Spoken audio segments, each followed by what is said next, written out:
Good evening, everybody. This is a Friday night edition of Devil's Advocate. It is weekly Armchair Sports Talk. Joining me tonight, it is, of course, Jamie from Jan Mackay on Twitter. It's going to be fun. It's going to be chaos. It's going to be my edition of the weekly Armchair Sports Talk. Also join us tonight, very soon, once they turn up, once they get a chance, it will be Phil from Beyond the Post on YouTube, and obviously Malacan's on YouTube as well. He's a phenomenal podcaster. I suggest you giving him a follow. He is phenomenal. And also, if you've been living under a rock, another individual joining us tonight is David from Stadium for Ants, who is a fantastic model designer who creates models. And if you want an example, I've got one right up there. It's an Old Trafford model that he actually built for me last year. I won it in a contest. So they'll be joining us very shortly. They are two fantastic gentlemen. But of course, we have a good friend of mine. So, of course, how are you this evening, my friend? How are you? I'm good, mate. Nice to see you as always and get back on the armchair. So big shout out to Kino for giving me the nod, and hopefully we'll have a cracking show as always, mate, when we're all together. Yeah, we're going to find out. Obviously, guys, for those that are watching, please hit the like, share, and subscribe button. It does help us get a wider audience. It does branch us out to people across YouTube. And if you're on the socials like Twitter, Facebook, wherever you watch, even on Twitch, we are also over there as well. Jump over to YouTube as well, hit that like, share button, join us in the live chat, whichever method suits you. Either way, a like, share, and subscribe is most appreciated. So thank you very much. And of course, he is here, live from Holland. Hello, Davy boy. How are you? Gentlemen, it is good to see you. Good to see you guys as well. How are you? All good. Thank you. Bar a few things, of course. I suppose if anyone's seen my Twitter the past couple of days, it has been hectic for me. So to those that have been messaging me, I just want to say thank you very much. I do appreciate it. And of course, here's Keen from the Weekly Armchair account itself saying good evening. Good evening, mate. We may as well dive in, boys. Where do we start? Oh, yes. There was a midweek game. It could have went to shit. I think it's probably the nicest way to put it. It could have went to shit. But, of course, we have the ultimate clutch player in world football. That is Cristiano Ronaldo. 2-2 draw. But a point is a point. It can come in handy for us. We've got to move on. Based on that performance, how are you guys based on that performance? What was your overall opinions on it, and what are you hoping to see differently going into the Derby game tomorrow? So your overall thoughts on the Derby. I'm going to start with you, Jamie, if you don't mind. I was just about to hand over the reins to David there as well. No worries. Yeah, I think in hindsight, it's a good point in perspective of the actual group itself. I think if we would have lost that game, going over to Villarreal and having to win over there would have been a little bit more pressurizing. And when we come under pressurized situations, it doesn't tend to turn out very well. So that goal that Ronaldo got towards the end of the game, I mean, what a finish as well. Probably 1 to 2 players in the world that could do that at that point in the game, and that's what it gives us. I said as soon as we signed him, we're gonna get points and win games for his individual brilliance, and that's what's happening. So I think the bigger perspective of the point is a great point, but I feel like if we were playing good football and it wasn't all doom and gloom around the manager and stuff, which I'm sure we'll get onto later as well, it would have been a better point than it actually was. I think there's still a little bit of there's loads of negativity around the club at the moment. There isn't a lot of positivity, but that's a really good result away against a really decent Atalanta team. They have a very good manager. They have a certain style of play, and they give top Serie A clubs a game every single time. So I think Ronaldo even said that in his post-match interview over there, that he never got an easy game against them when he was at Juve. So it's a good point, but it isn't a good point because of everything that's gone on before it. And it's another really bad performance, and Ole's been dragged out of the mud yet again and it just seems like it's like hitting your head off of a door, because it's the same old story at the moment, unfortunately. And there's that much negativity around the club that we can't even take a draw in Italy as a positive, which it actually is a positive.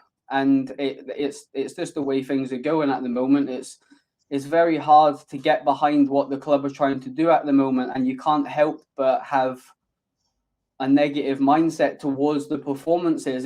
If there was something a little bit more, I'm sure David will pick up on this as well, so I won't say too much on it, but if I seen a little bit more, there would be something to get behind, but I generally just don't see any improvement at all on that Liverpool game, and it's just like the club are just trying to push it under the rug now, and the fan base is just not accepting it now, and there's just such a negative atmosphere to the point of now we're getting good results and yet they're not good enough because what we want to see, and it's a very weird situation at the moment. I'm looking forward to hearing David's points on it because I have a little bit of chatter with him off shows as well, so it would be good to finally hear his thoughts on a live show. But yeah, in hindsight, great point, but performance not great again, but it seems to be a common theme now, and the best player in the world delivers yet again for a manager that's really, really struggling. Yeah, I agree. And before I get to you, David, I just want to welcome in our other guest. It is, of course, Phil, live from the US of A. Pleasure, lads. Thanks for having me.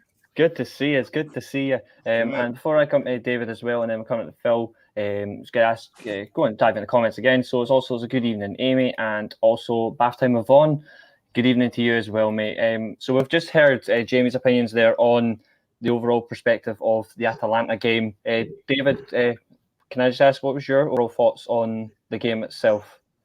Yeah, it's more or less similar to kind of mirroring what Jamie just said. The only part that I kind of disagree with is that I struggle to sit here and say, yeah, that's a good point, because it's not a good point. It would be a good point if you go down there and you dominate the game, you dominate possession, you're creating chances, and they nick a goal or two and you come out with a draw. That's one thing. Yeah. But we played like crap again. And if we're just going to keep playing like crap, how is that a good point? Yeah, I agree with you. I actually agree with you, not like more than like as much. Jamie made some fantastic points, and obviously opinion 100%. Is obviously wanted and respected. So there's no going to be favor here. I get what you mean, David. I get what you mean. Absolutely. Yeah, and I'm trying to take the past week and the Liverpool result out of it for a second. I mean, in reality, look at the squad we have.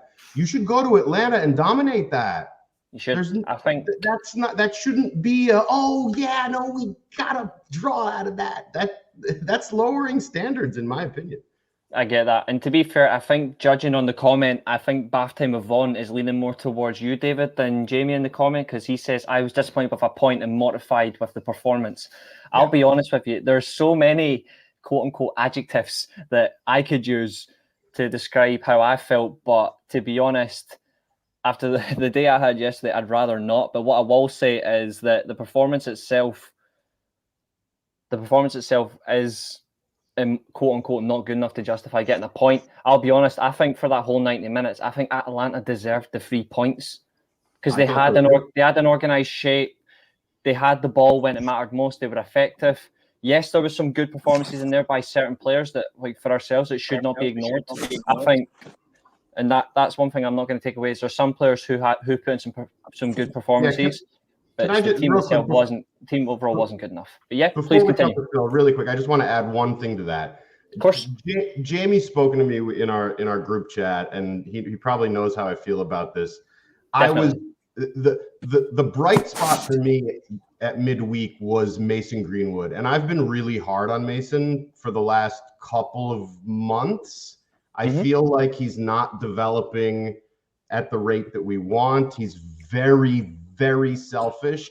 At the same time, he's completely able to create moments of magic, which is wonderful. Yeah.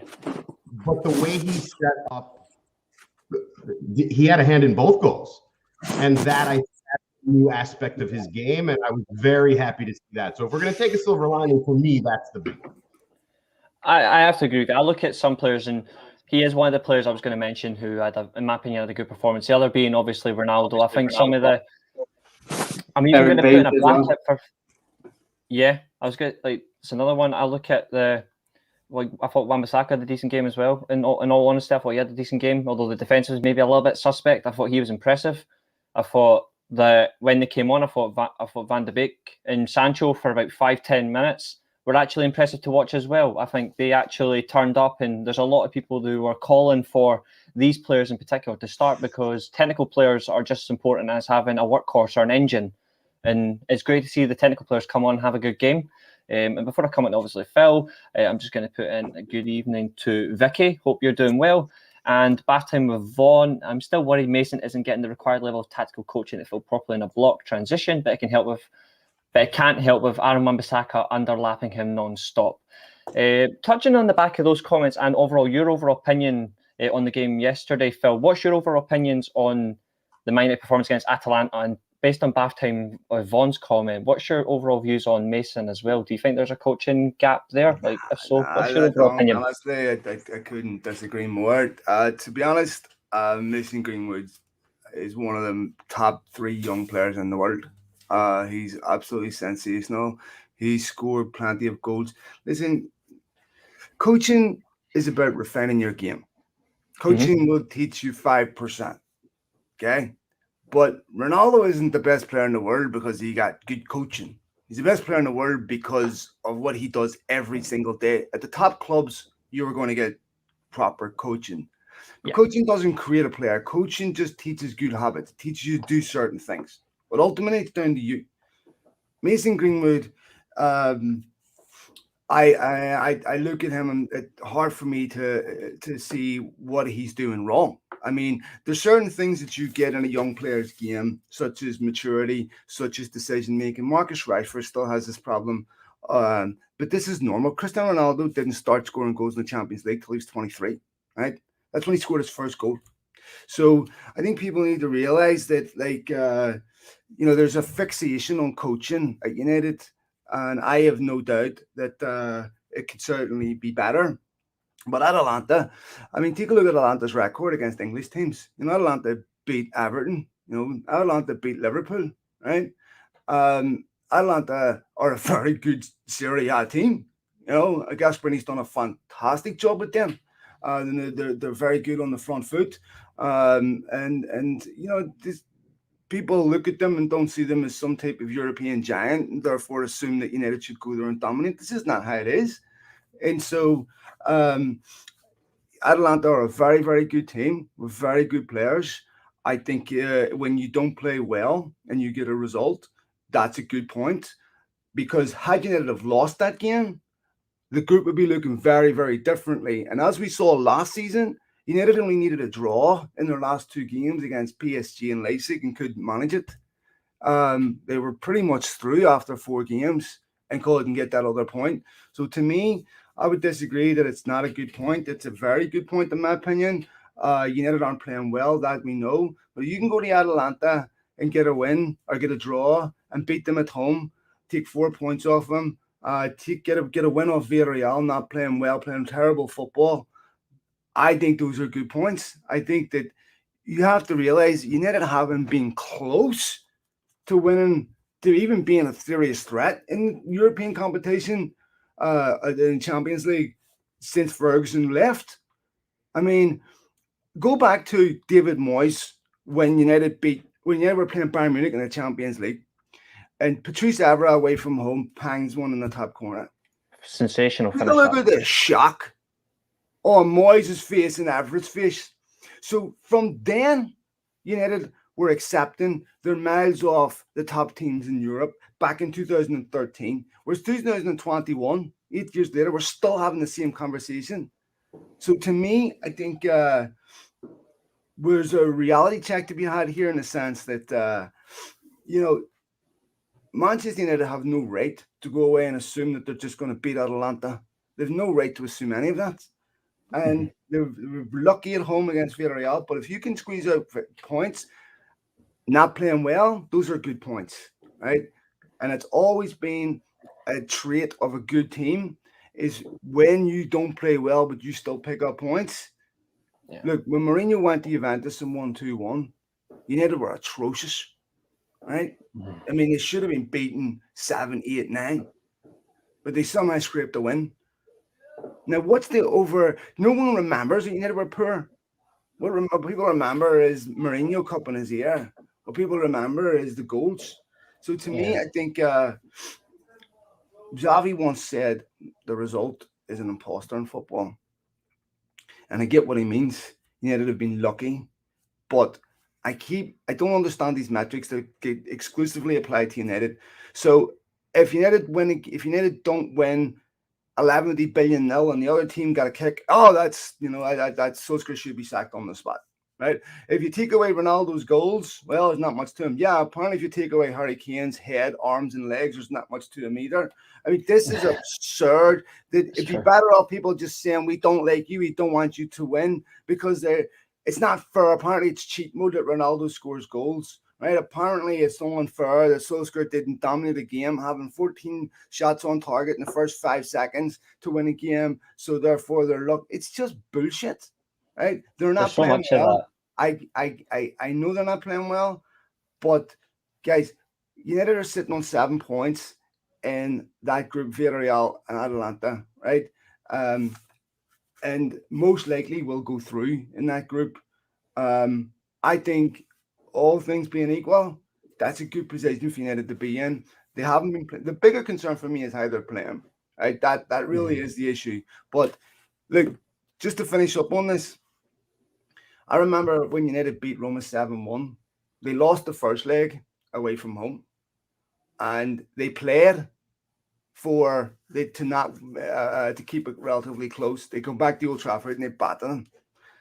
So sometimes you don't play well. Sometimes the opposition is very good. So for me, I think that that point, I would have taken a point before the game. I actually felt this Atalanta game was harder than the game against Spurs. Spurs game, you're going to be propelled by the pain of defeat. But after you beat Spurs, what motivates you going into the Atalanta game? And that was a big concern for me, because that pain of defeat after Liverpool was gone after they beat Spurs. Then what? And so I think, honestly, lads, I'm sorry to disagree. I think it's a good point. I think it's good to have the contrasting opinions. I think that just shows that the level of civilized conversation you can have discussing what is and what isn't a good point. And I think that's something that is lacking these days, is having that civilized conversation about what is and what isn't a good point. So I take all your point of views there, and I think they're absolutely spot on in terms of where it is. I would lay it down as I would say there's some bad points because of the fact that we didn't play well, but the good point is the fact is we are still within a chance of either going through as first or second. I still think we need the 6 points, because in all fairness, I think it's Atalanta that's coming through with us. I think Atalanta are finishing second and Villarreal are jumping back into the Thursday night shows. I think that's what Phil's hitting on a little bit, and correct me if I'm wrong, Phil, but I think he's saying, when you've just said there, Reece, about the performance, it's very difficult to go to Atlanta and play well against that formation and that manager and that crowd. So that's what I was trying to say earlier when I says it's a good point in hindsight to the actual group. I also think lads, there's a little bit of hubris when it comes to a lot of the coverage of Atalanta. They're a small team in Bergamo. They're so good. Listen, as Ronaldo said after the game, how difficult it was to play against them in Italy. They're not qualifying for the Champions League through Serie A by accident. Right? That's a good league. So I'm sorry, but I think that's a really, really good point away from home for United. The bigger issue is they're not playing well, right? But this is not a video game, right?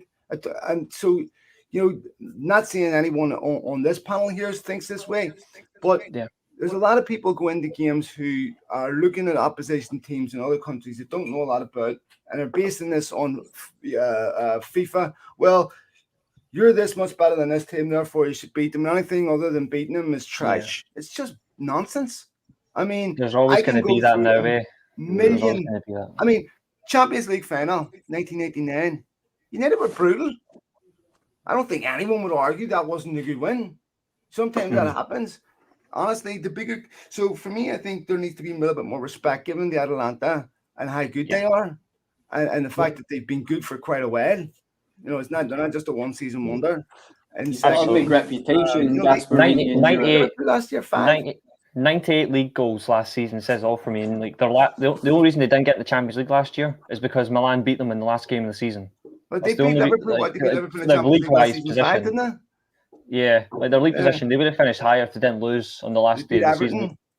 I Yeah, think I think since it's- Gasparini's been there, I think he's finished in a European position every single season since he took over exactly. that He job has. as well. He has. And they were He's a fantastic majorly man. underachieving and until he come there. Yeah. And if I'm sure you guys are all very knowledgeable on football, but Gasparini's got a really good reputation in Europe for being a top manager. Yeah, he's an exceptional And you manager. can see He the does. style they implement the way that they played against us as well. It's that they play like that all the time with the wide four midfield, the three centre backs, and it's good to watch. And I do watch quite a lot of Serie A. I quite like Lazio from my time living in Roma, so I do watch the I love league. And watching they are a Italian very football. good team.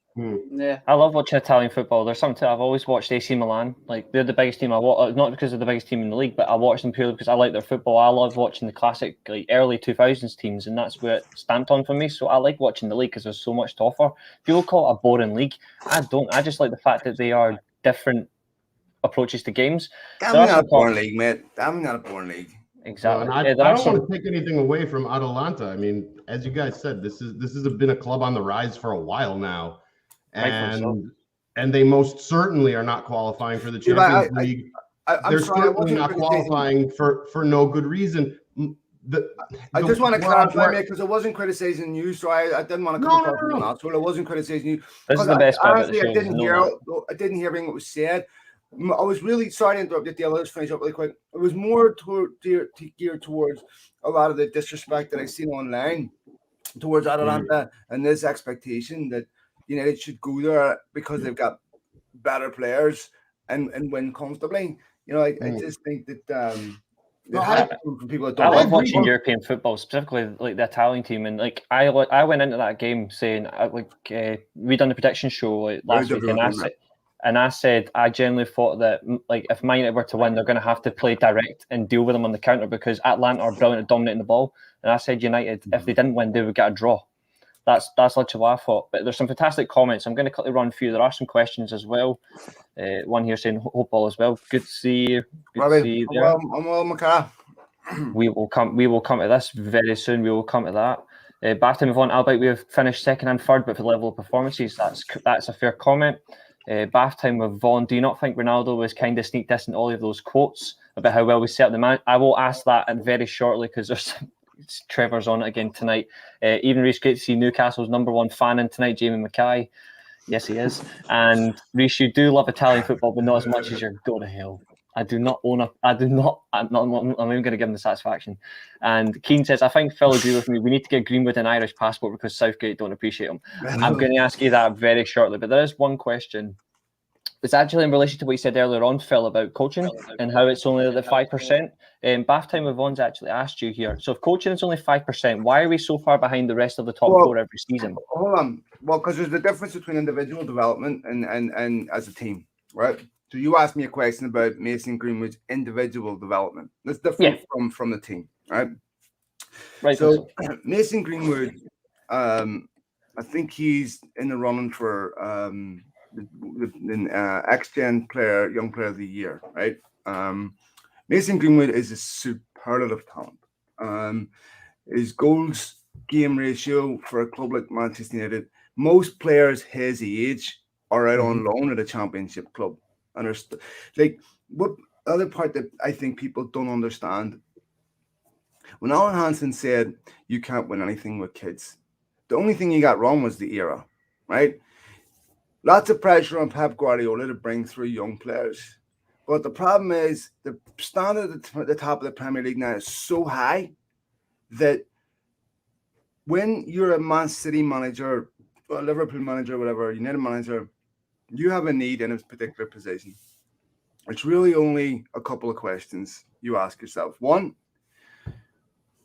do we have the best player available to play? Let's say you need a right back.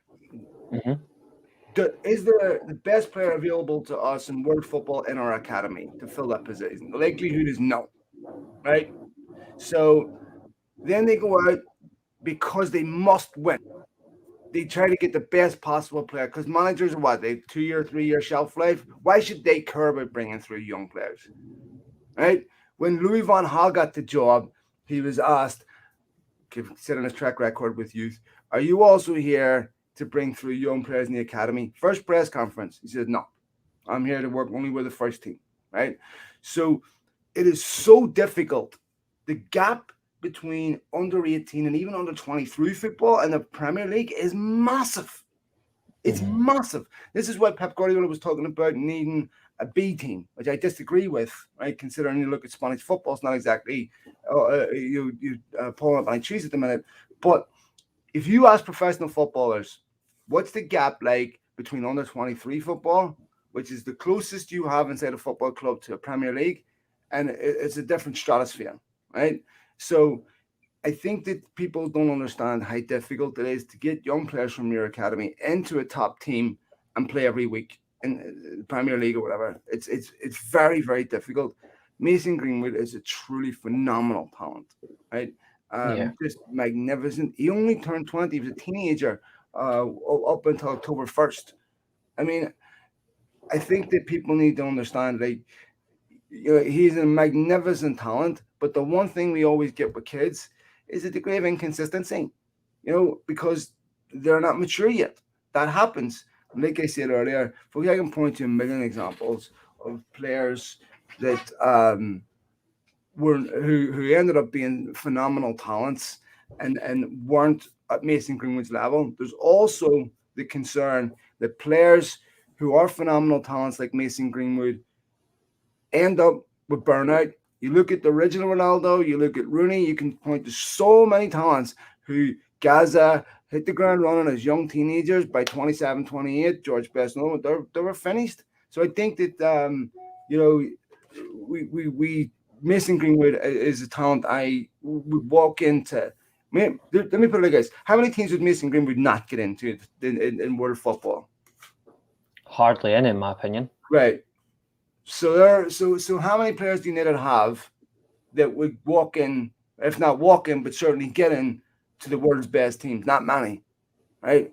So for me, I think Greenwood's an amazing talent and so natural, two-footed, scores goals from every angle, creates, and you see his selfishness.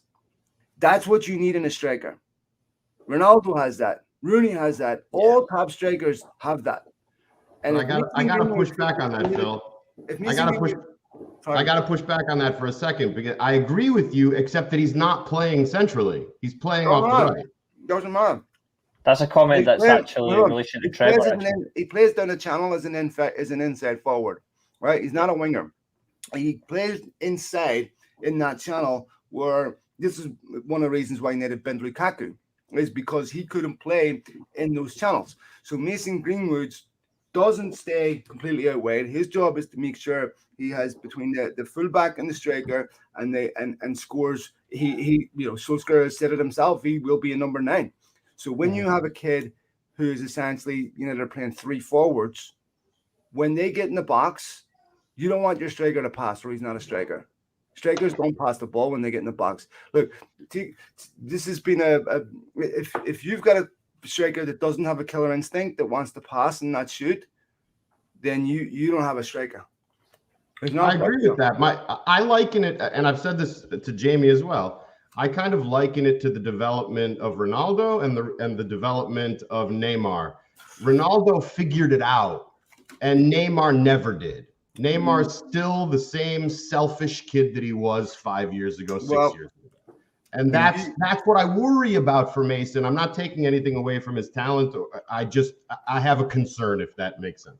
I think we're all going to have those sort of concerns. I think we all will at some stage. But I think the one thing is, one thing you will see from Greenwood, I think, stands above is his. I think he's got that level of maturity where he realizes if he continues to be selfish in areas where he should be part of the team, I think he'll get rollicked into him, where he will be reminded, yes, you can be selfish, but in certain stages we do need you to play as part of the team. That's what I mean.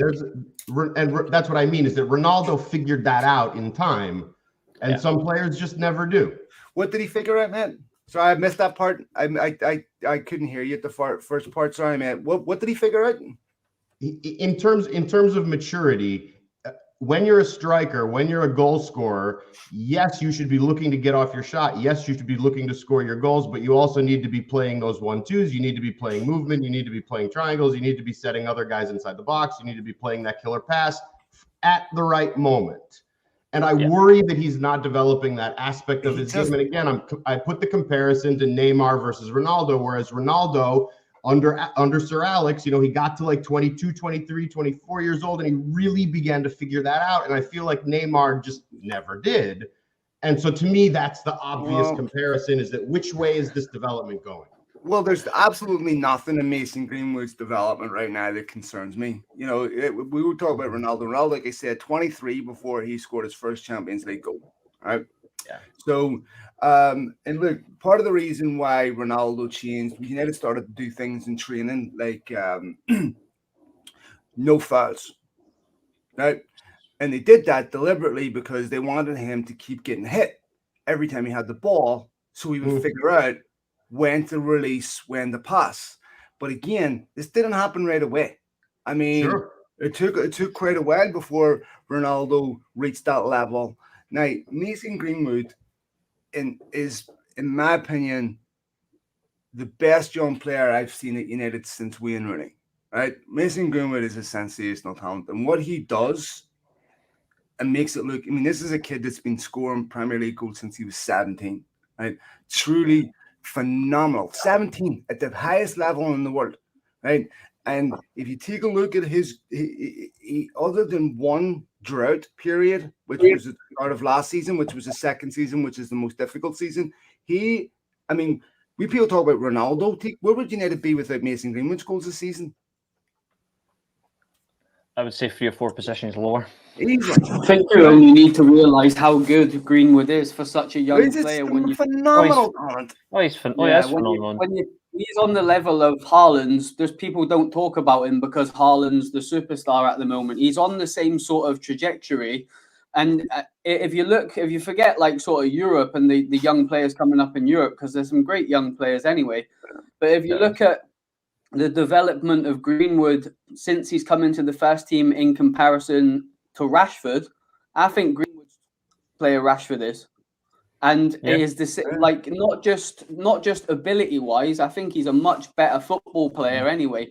But if you look at the level of maturity in Greenwood's final ball or final finish or final pass, getting them shots away, I think his decision making is on a completely different level to Marcus Rashford, who also came through that system and is a top level player. To a lot of our fan base, Rashford's better than Greenwood, in my opinion. He doesn't lace his boots. Oh, well, yeah. That's not a dig towards Marcus at all.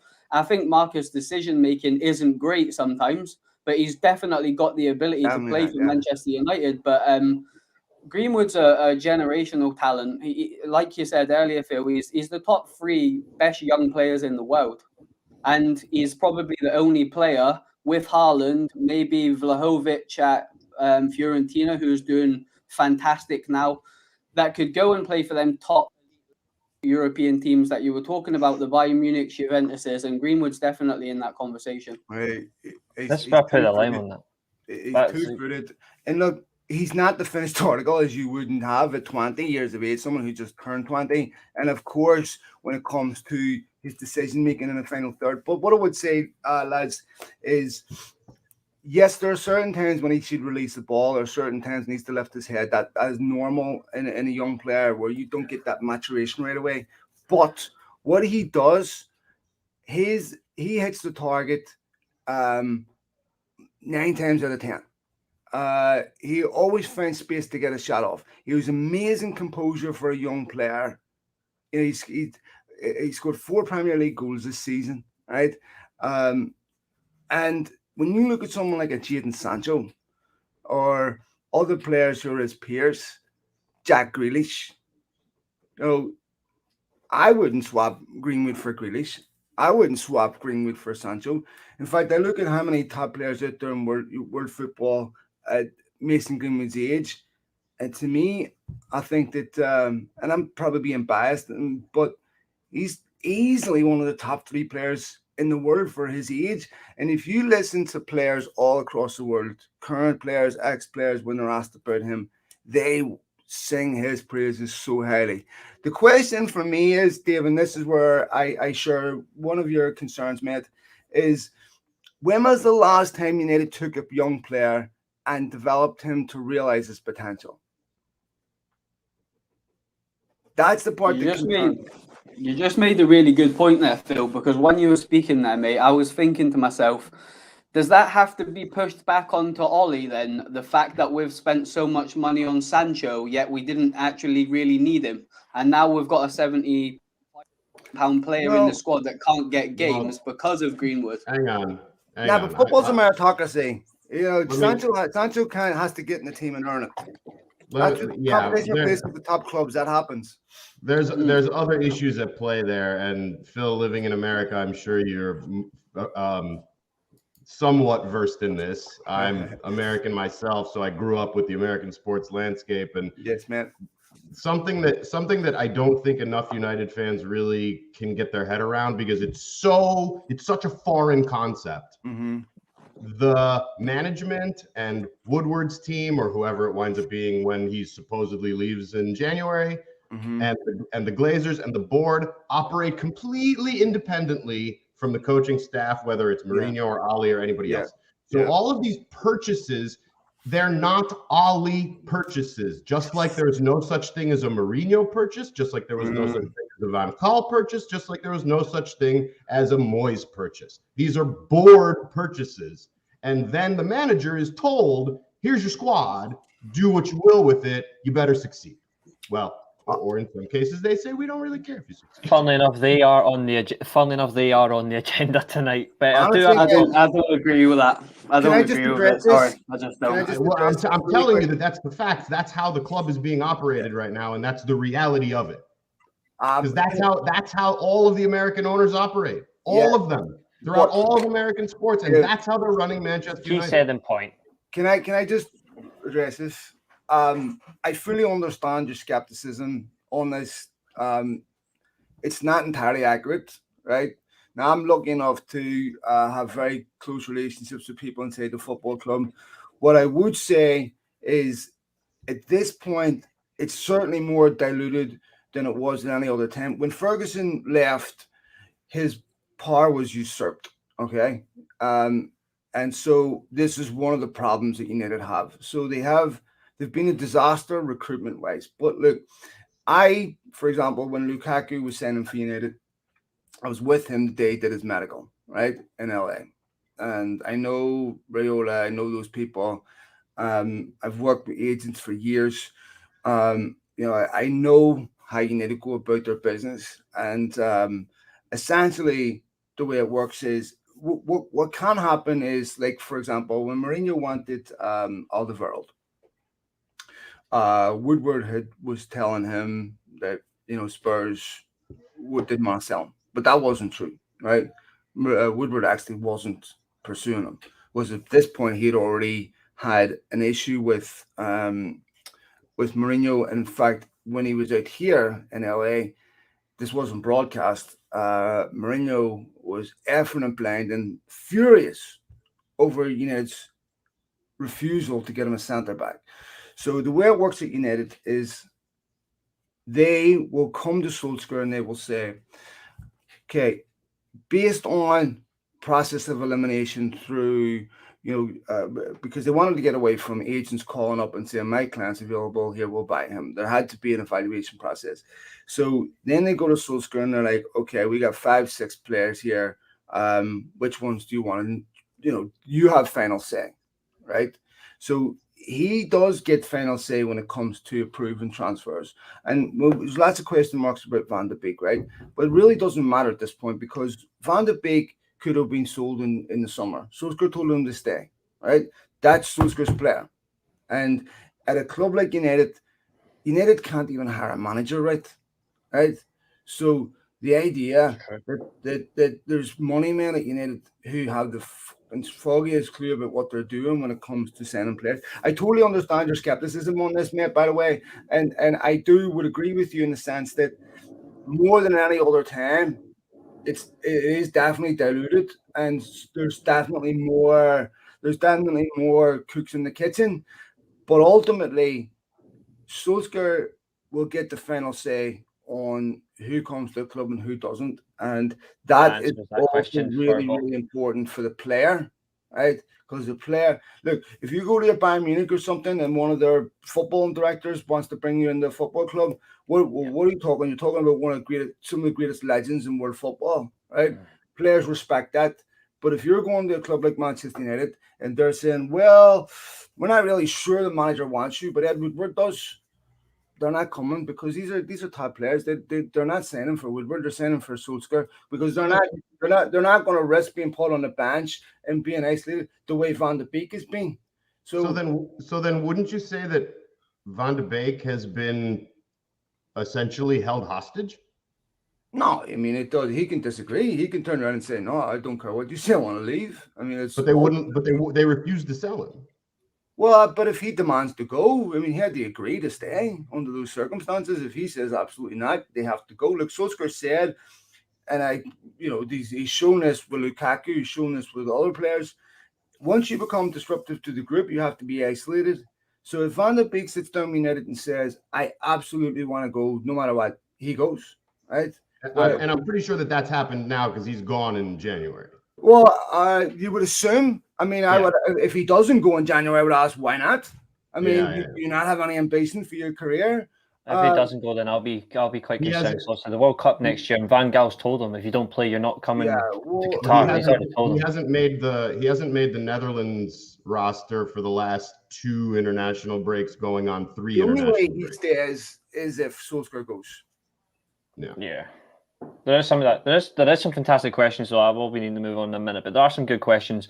One of them I am going to respond to. This is Nathan's comment. It changed subject. I think you forgot the word please, but that's just me saying. Change subject. Please answer Oles saying we have moved on from a 5-0 thumping by Liverpool with 2 good games. 1 back to counter-attack versus Spurs who are on their knees. Next, celebrate a draw. Well, in my personal opinion, I don't know about you boys, but I don't care if it's January 1st or December 25th, 2022. Moving on from that game is not going to be easy. Like, I know Ole wants us to move on because it's football, results happen, you want to move on. But in my personal opinion, you get smacked hard by your biggest rival at your own stadium in front of your home fan base. It ain't easy to move on. Like, I know in his own way, he's trying to save face, he's trying to move on. But in my personal opinion, I sure as hell haven't.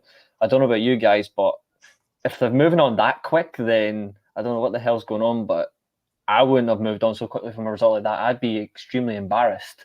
I just want to get Jamie, your thoughts on that, like in regards to Nathan's comment. How, like, have you moved on from that? Do you think the players have moved on as well, or do you think he's just saying it to save face? I definitely haven't moved on from it. I don't know about the other lads, but I'm sure they'll mention it in a minute. I haven't moved on from it. It was embarrassing, and it's becoming acceptable now to get beat by your biggest rivals at your home ground. That's the biggest fixture in English football. Let's be real, and that's the one that we all look for when the fixtures come out. Liverpool at home and 100%. Liverpool away, and Manchester City as well. You got your Chelseas, your Arsenals, but that's the big one. That's what I've been brought up on, knowing that, right, when's the fixtures coming out? When have we got Liverpool at home? And Absolutely. for me, and this is a bit of a big word, but that they humiliated us. And we looked completely lost tactically, energy-wise, motivated, and it was just like we rolled over. And let's be real here, if we're going to talk about this game quickly. They slowed down. They slowed the pace down, and were quite happy with the scoreline that they had. I'm not saying that they didn't score more goals because they felt bad for us. That's not what I'm trying to get across. They definitely took their foot off the gas. And whether it was a little bit of us saving face and we come out a bit of a better team in the second half and we're a bit sharper to a shape or something like that, but for me, I haven't got over it. I don't think it's going to be easy to come over now. And the reality of it is, it's gone into the last 2 games, and the issue for me is, I'm all fine for Ollie move the fan base on, I'm all for it. I coach myself, Reece, as well. If my team get beat, I can't be dwelling on it. We have to plan them for the next game. And that's just part and parcel of being a coach. And at the top level, I can imagine it's even more pressurizing, particularly at Manchester United. But for me, it's had a knock-on effect with drastic consequences, because before that game, a lot of the fan base were with Ole. I feel like they're not now. I think probably 90% of our fan base want him out. And I'm one of them. Not because I don't like the guy. There's definitely an agenda online from people that want to have a dig at him. But for me, from that result and that performance and that level of professionalism from a team at our home ground against our biggest historical rivals, it's absolutely unacceptable, and it cut deep, very deep. Yeah, we've all seen performances like that before from United in terms of like bad rival defeats. Like we remember like the 3-0 defeat to Liverpool in Moyes' first season. Then he got beat in the following game. He lost to Liverpool twice that season. The 6-1 defeat to Man City. Obviously, we got the player sent off. We were 3-1 down, and then bang, right at the end, 3 goals. They knocked us out, and that was the end of it. I may get a lot of response to that. The 6-1 result was embarrassing, but losing 5-0 to Liverpool, in my opinion, was worse.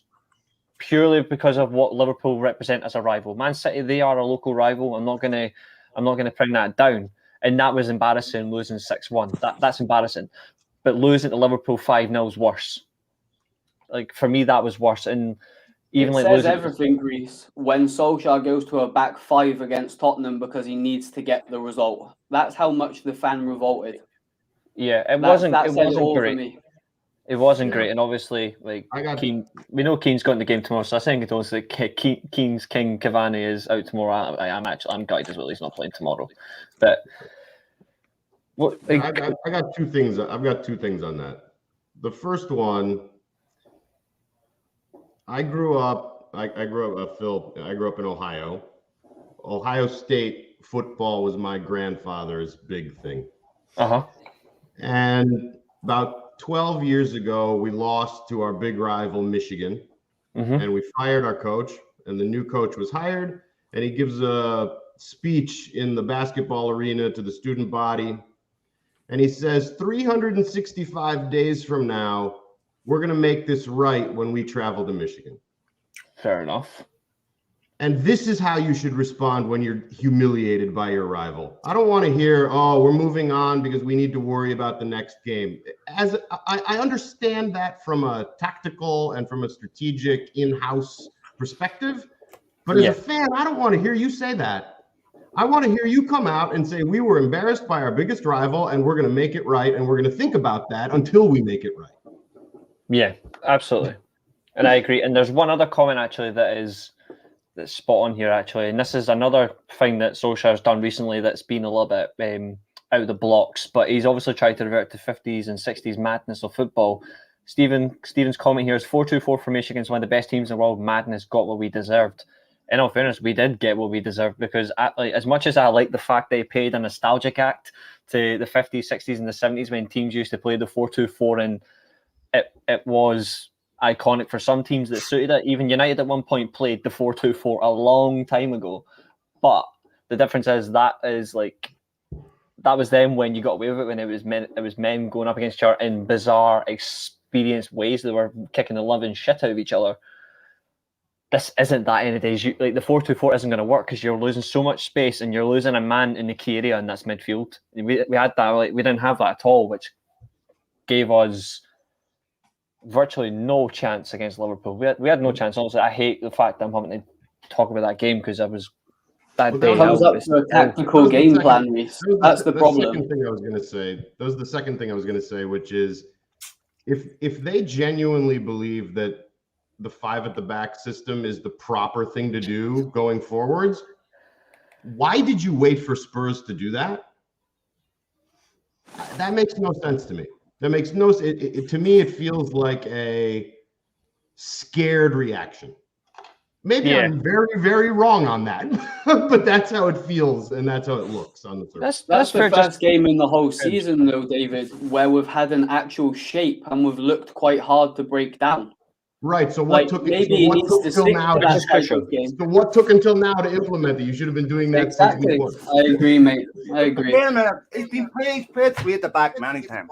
Right? He didn't just wait the Spurs to do this, right? And he had to make changes because he had a situation where his front four weren't given him adequate defensive cover. So he did what he should do. He made a change and he won the game comfortably 3-0. So he deserves credit for that. He gets criticized for not game management, for not bringing in that sub, this sub, that sub. They're doing this, you're not coaching him to do a lollipop properly. It's your fault, We win 3-0. It's everyone else's fault. Everyone else gets the credit but Solskjaer. But when we lose, it's all him. Look, first of all, he knows more about football than all of us combined, right? Secondly, he hurts like a fan, right? And when United lose. Thirdly, we're talking about his interview after Liverpool. What did he say was his darkest day ever? Right. And when he talks about on the moving counts on, of that, yeah, when we're talking about moving on, that's an entirely subjective statement. People will interpret that however they want, right? He turned around and said it's completely unacceptable. I'll tell you what he didn't do. He didn't turn around after the game and blame it on his players. He didn't turn around after the game and remind you of United's history and saying that United lose games, I don't, right? He turned around and said, it's 100% my fault. I take responsibility. They're my players. I picked them. I put them out there. I take responsibility, right? And I know that man has done more for this football club. If he left today, he'd leave them in a much better state than the one that he found them in, right? Hands down. So, without a doubt, right? He's done a good job, right? And this is a guy who played for the greatest football manager probably in the history of the game, who his manager turned around and said one of the reasons why he was a great substitute was because he would analyze a game, right? Rather than sitting talking to his buddies about what he watched last night, he would analyze a game, spot weaknesses, come in and exploit them. He's had a football brain, right? Now, we can question certain decisions, but what we can't question is his knowledge of the game. Right, Solskjaer knows more about football and football at the top level than any of us will ever know. Right now, you can say there's certain things that he like comes to Mourinho. I'm not questioning Mourinho's tactical nous. He knows more about football than me. I'm questioning certain management, which is perfectly fair. You're entitled to your opinion. But I read a lot of journalists saying Solskjaer needs to be doing. These people have never managed a football club fucking day in their lives. They have no idea what they're talking about. Right? It's a bit like me telling Einstein how to solve string theory. It's like you can comment on, whether he's good enough to do it or not. But what I can't do is I can't turn around to any Premier League manager and say, you don't know how to coach because I do and you don't. And the thing is, look, Solskjaer will be hurting more than Mourinho, right? After losing to Liverpool. Mm-hmm. There's certain things that can't be questioned here. Certain things that can't be questioned is his love of this football club, how much it hurts him, right? The idea that he's going to move on after this is nonsense. And moving on, that could mean a million different things. What are they supposed to do? Sit there and think about it 24/7? They have to move on. You can't sit there and dwell on it. You have no choice but to move on. And you must make tactical adjustments in games. He did that. They won the game. So I don't know. I think that some people, their fixation on criticizing him, and saying that he better say what some other coach said, years ago, otherwise we're not responding correctly. To me, I don't think there's a one size fits all when it comes. People, different idiosyncrasies. People are not going to be exactly the same way. Ferguson and Matt Busby were completely different characters, completely different personalities, and would have responded to things completely differently based on their personality, but maybe get a similar result. So to me, I think we have to be careful with, I have this perception of what a coach must do in this situation. And if he doesn't do that, then I don't know what the implication is, that he doesn't care or it doesn't hurt as much or he's delusional. Nobody knows more than Solskjaer about what that means to United fans to lose against Liverpool. Nobody knows. Right? And so there isn't, he would know more than Pochettino. He would know more than Brendan Rodgers. Yeah. He gets it. He knows his football club inside out. And the idea that he's not on the floor after Liverpool. I mean, he said it himself, it was his darkest day. And I've had the privilege of interviewing Solskjaer a few times. And I can absolutely assure you, he loves this football club more. And when we lose, he feels it more than you and me. Most of us can brush it off after a while. This is his life. This is everything. He lives and breathes this every moment of the day. So there's just, guys, we can question whether he's good enough. We can question whether he's the right guy. That's fine. Those are perfectly legitimate questions. But some of this from the Ollie out brigade, which completely lacked the ability to have any type of rational, reasonable argument. Everything's polemic. He's the worst manager in the league. It's this teenage teenage drama, the theatrics. It's not fair. He's the worst manager in the league, and I want my guy. And if my guy's not manager and not winning, I don't support you. I'm taking my ball and going home. Fuck's sake, grow up. I see that all the time. Like I appear on a few podcasts. I know you've got your own pods, Phil, and I'm on a podcast, and I keeps getting same stupid conversations from a fan who constantly says that he's the worst manager in Premier League history. But I was like, I've seen Daniel Farke live, and I know that's the worst in Premier League history. For God's sake, this is what my 14-year-old does. Right? Yeah. And he wants to make an argument. He has to be dramatic. He's incapable of any type of rational analysis or being reasonable and understand. Look, you people, I don't know, someone said 90% of the United fans want him out. I don't think that's true. I think that maybe 90% have concerns, as they should have. I said that. And so, let's dive into that and take out the drama, because I haven't seen any drama on this panel, and I certainly haven't seen any in the chat. I avoid it for good measure. So here's the question that I would pose. This is spot on. Just before you get to the question, this is spot on, from my opinion. That's absolutely the case. But here's the real question. Okay, go ahead. United have not played well yet this season, save for maybe a game and a half. Yeah. United did not play particularly well last season, despite finishing second. Nah, they finished second. Go ahead. But they didn't look good doing it. And of course, it's about results, and it's not about looking good. Goal scorers in the league. But they didn't play particularly cohesive football, and that has continued into this season. This is true. We did, though. To be fair, we did play well against Spurs. Hey, I said a game and a half. But so just to understand this, you're upset that they didn't win even better than what they did last season. They should have. It's 3-0 should have been 4-0, 5. I try to understand. No. In fact, okay, fair enough. Let me define that. I'm very, very, very concerned at the stagnation, because I don't see any real change or difference in approach or difference in style of play between last season and this season. You just said that you criticized them for going 3 at the back.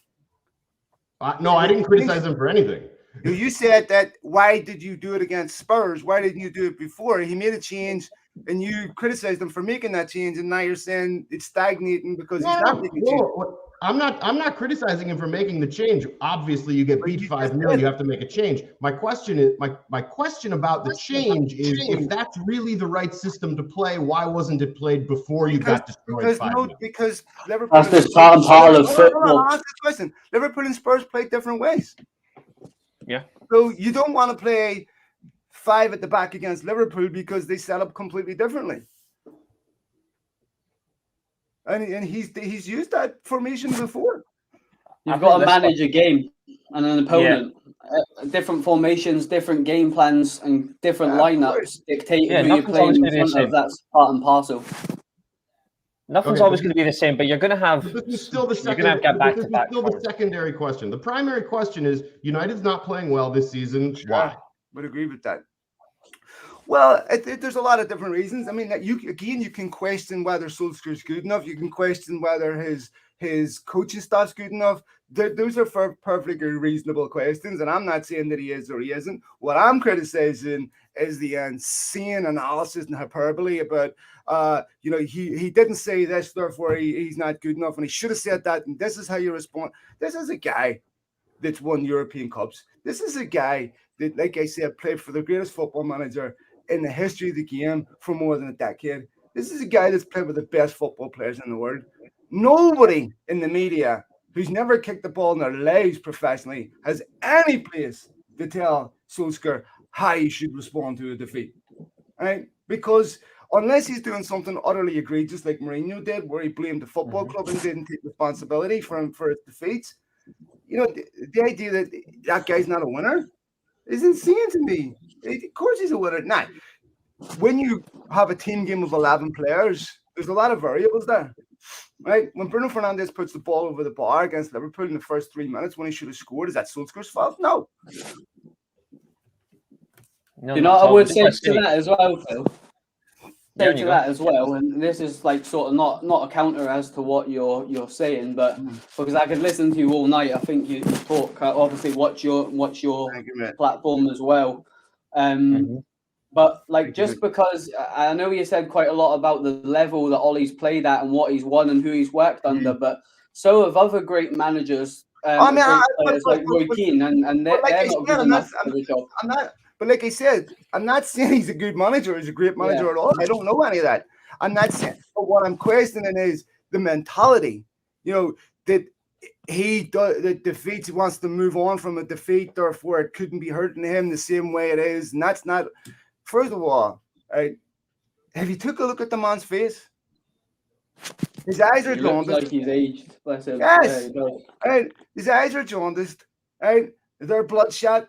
There's a noticeable deterioration physically in Solskjaer from the start of the season. I mean, this will be killing him inside. Right? Because more than anything, he loves Manchester United. That's obvious. Right? He's not here because this is not like Mourinho where this was about his ego. Look, guys, as I said, there's perfectly reasonable questions to be asked of Solskjaer that he hasn't answered. Right? He needs to win trophies. This is not where United expected to be this season, right? But if he left today, whoever comes in behind him inherits a much better football club than the one that he inherited, right? Absolutely. Because I agree. And look, I have serious doubts myself, and I'm not talking about this panel. I'm talking about the commentary in general. A lot of the commentary in general online is absolutely absurd. It's so ridiculous that it renders a lot of Twitter unusable. My mentions are filled with people like this that saying things to me like seems he's the worst manager in the league. I had people on my Twitter timeline last week when I said that I lamented how this was having an impact on Solskjaer's health, with people saying, I don't care if he dies. I'm sorry, when you put your entertainment above someone else's life, you're a fucking piece of shit. And that's the part that's getting to me, because this criticism of Solskjaer is veering into the insanity, right? There is criticism that is dear to have. For people who don't know what they're talking about. Yeah, I do apologize to cut you off there as well, Phil. I do apologize. No, I think there's a level of criticism you can have where it's constructive and it's appropriate and actually makes sense, but there's some who takes it to a level that is damn right abusive. And there's some fantastic comments. We do need to press on, because obviously the more important game is playing a bunch of local rivals tomorrow. I'm just going to put on a couple of comments and fire through. They're absolutely fantastic. The first one's from Vicky. United dropped tempo very quickly at the beginning of every half, both halves of the game. To me, that's a very fair comment. I do agree. United's tempo does slow down, particularly, and it doesn't help. And that, for me, does need to be looked at. And I think that's something that will be looked at. Bath time with Vaughan, he should not have played a four at the back of a disorganised press against the best counter press in Europe. As much as I want to say that about Liverpool, sadly, as a fact, they are the best counter-pressing team in football at the moment because of the way they approach games, and it's effective, and that's true. A couple of comments here. Keane, first half against Everton, we're very good as well. Yep. David, played very well in parts versus Spurs. No way was a fantastic performance per se. Fair opinion. I do agree. Another comment here. Phil, I think the coaches has missed a lot of scrutiny. I think I have no idea what they do during the week. If the result bears out on a match day, take the Champions League game, have 7 points, and could be 0. Some factors will come in which can affect, and this is generally what it is. Could be -0 even. Who knows? If didn't have legs, we'd maybe be -60 points. Who knows? Yep, true. And that's the fact that it does come in. Is that there's going to be some performance where you're going to have to rely on moments to determine a game. And that's apparently, if Maradona didn't have legs, he wouldn't have scored. And this is outrageous.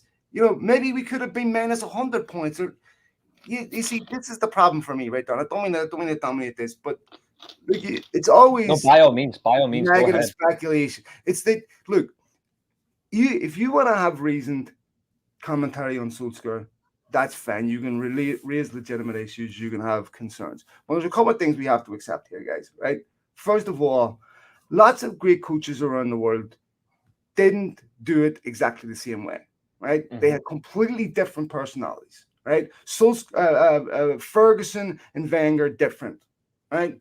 So they would have reacted differently. Arsenal didn't run into problems until 2004. Whenever Chelsea came in, had money, completely changed the game, that's whenever Arsenal could no longer compete, right? Mm-hmm. Haven't won the league since then.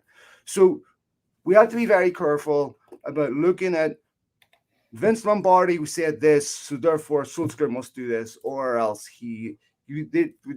people really have different personalities, respond differently, right? And I think given what Solskjaer has accomplished in his career, mm-hmm. we can accept, and if you ask anyone who knows Solskjaer internally, they will tell you that he has a nasty, ruthless side. Now, when I look at the players Solskjaer sold, mm-hmm. I can't disagree with any of them. When I look at the players that he's brought in, how many of them did I not want? Very few. So I think he also has the support of the players, which is obvious, right? His key players support him. There's a mm-hmm. reason for that. Cristiano Ronaldo and Bruno Fernandes, two of the best players in the world, right? Who, if Solskjaer was completely inept, they would be the worst ones screaming. They're not. Ronaldo's bigger than Solskjaer. Ronaldo doesn't need Solskjaer. So the fact that he's always had the support of his players is telling, and the fact that the likes of Shaw played his best football in his career under Solskjaer. David De Gea has rediscovered his form. You take a look at those, Paul Pogba, all his issues go back to Mourinho, right? And for fleeting moments, he played his best football under Solskjaer. These are things Mourinho couldn't do. Mourinho couldn't get the best out of Luke Shaw. Mourinho couldn't get the best out of Paul Pogba. And so to me, Mourinho wasn't signing Bruno Fernandes. That's a Solskjaer signing. Solskjaer signed Bruno Fernandes. Solskjaer signed Ronaldo. Because what we can't do is turn around and say, for United don't buy over the manager's head. That doesn't happen. Yeah. It happens at other clubs, but Solskjaer gets final say on who comes in that football club. There's never been a manager at Manchester United ever who's come out and said players were bought over his head. The opposite, as we saw with David Moyes. If they'd have bought over his head, United would have had Toni Kroos, right? But that's just not how the football club operates. And that stems down from obviously the ownership, the board. Like they'll want wherever they want. And that's where it's going to come down to. And that's end of the day, it's not exactly good direction. Like vast majority of the time, it's not going to be good direction. But what you're going to do is the manager's going to have to cope. And it's obviously we all have our individual opinions collectively on the ownership. We have collective leadership, we have collective individual opinions on who's running the club, who's overseeing the manager, and who's actually taking us forward. And I think, frankly, I would like maybe a bit of a change, but frankly, just because I say I want a bit of change, or for example, Trevor could say, oh, he wants change, but like in the live chat, using Trevor as an example, end of the day, what we want is completely opposite to what the board want. It's completely different, and I think that's another thing that's fan opinion is when you have the opinion, a lot of people are going to say, oh, you're just basing on what's on social media, but no, like we're having our own opinion. It could just be agreed upon by somebody else who lives in, say, for example, Kenya, who lives in Switzerland. Like we're all going to have these opinions, but it's how we present our opinions, and I think some people take it differently, and that doesn't help. And in fact, funnily enough, because we do need to move on to Manchester City. Keane's got a comment here that says, remember the last derby at Old Trafford with fans for the lockdown? We played 3-5-2. Could we see that tomorrow? I'm going to go on a limb and I'm going to say, mate, we are playing back three tomorrow. Like on a limb, I honestly think we will play back three, but I don't know how we're going to present it. But before I touch up on the game tomorrow, there is one question I want to ask the three of you, which is going to be quite interesting. Live chat as well. There's 12 years. Fan-fucking-tastic. Love it. In the live chat, I'm going to ask you a question, and same to you three as well. any particular derby or moment for yourself as a fan? What is your favourite Manchester derby? And if so, like, give a touch on it. And for me, I'll stand out one of them. One of them is obviously Michael Owen for me. Like, not sure what it is. I think some southern up there. But what is your favourite Manchester derby? And I'm going to start with you, Jamie. What is your favourite Manchester derby? My favourite moment in a Manchester derby was Van Persie's free kick at the end of the game. Yeah. Like that was absolutely limbs everywhere, like in every household that follows United. But McTominay last season was pretty special as well. Like when Edison clears it out and blind spots Scott and he bagged like some of the scenes at Old Trafford was like amazing. Van Persie one, just I can't even think about it without giving goosebumps. For one, because it's an Arsenal legend in a Reds top for one, which is amazing. Title number 20 as well, but just one player on that left foot that you would want to have that free kick, and then it was just unbelievable. So I just such a groovy finish. Losing myself like for a couple of minutes in my house. Like I wasn't lucky to be at the stadium, but yeah, my God, like that, it still even talking about it now gives me the shivers. Like I love the fact that you had, like, he wasn't his prime years, but he was still effective. You had Vincent Kompany standing there to hopefully deal with this. You would, as a Man City fan, the words "hopefully" in their head, although there's hardly any. You put in their perspective, like Kompany's in the wall, Kompany's in the position, Kompany's going to stop this. And obviously, it hits of him, deflection goes in. I don't care if it's deflection; it was going in. Like Van Persie is brilliant from a dead ball. Like people were like crowd surfing each other, like to get down to the front with the players. Chris Smalling, like just that was brilliant. That was brilliant. Absolutely amazing. That I'll never ever. There's been some special goals being a Man United fan for 32 years of my life, but that one's definitely up there as well. Definitely. Before I come to you, David, I'm going to quickly mention mine because nobody's going to mention this. 2000-2001 season. I believe it was at Old Trafford. I might quote it wrong, but Man United played Manchester City in a derby, and Man United took the lead after 45 seconds. David Beckham chipped the goalkeeper from 30 yards from a free kick. He was told by the referee, because the Man City players were just taking the piss, like they weren't getting a position. So the referee went to David Beckham, if you want to hit this now, go for it. And the keeper was standing on the penalty spot, and Beckham was like, fine, no bother, chipped them. And we went and absolutely pumped them rotten that day. So it was great for me, obviously, like as a United fan, obviously Beckham's my hero. So it was great to just see him just chip the goalkeeper, and the fact that he just ran him when he was like tugging his shirt, the famous tug celebration. That was bald Beckham. That was even better. But this, what a touch by David. Got to be Keane's winner in '93. Was sat 2 rows behind Franny. What a brilliant touch. What a brilliant touch. Because as well, he scored double that day, I'm pretty sure. I think it was a double he scored that day. But David, I just want to ask, what's your favourite, like either moment or derby itself from the Manchester derby? What is your favourite overall game? Despite the cliche that comes along with it, it has to be Rooney's overhead, because it was during the time that I was living in the UK. So it was a little bit more emotional for me being in the country as opposed to out of the country.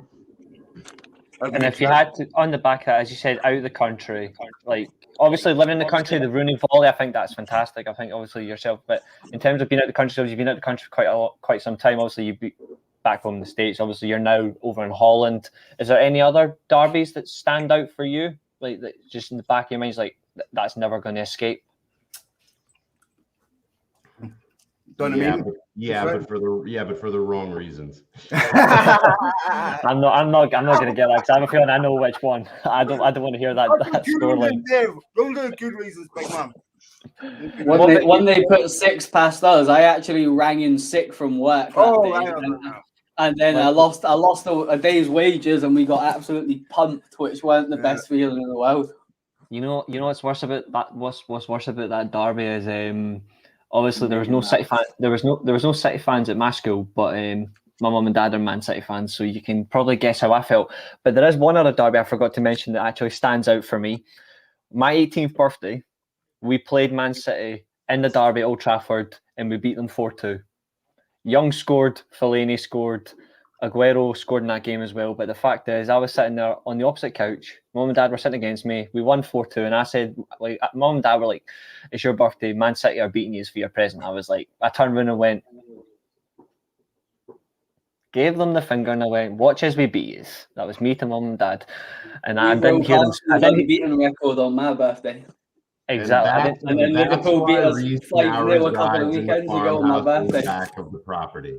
I didn't hear them speak for the rest of the day. What'd you say, buddy?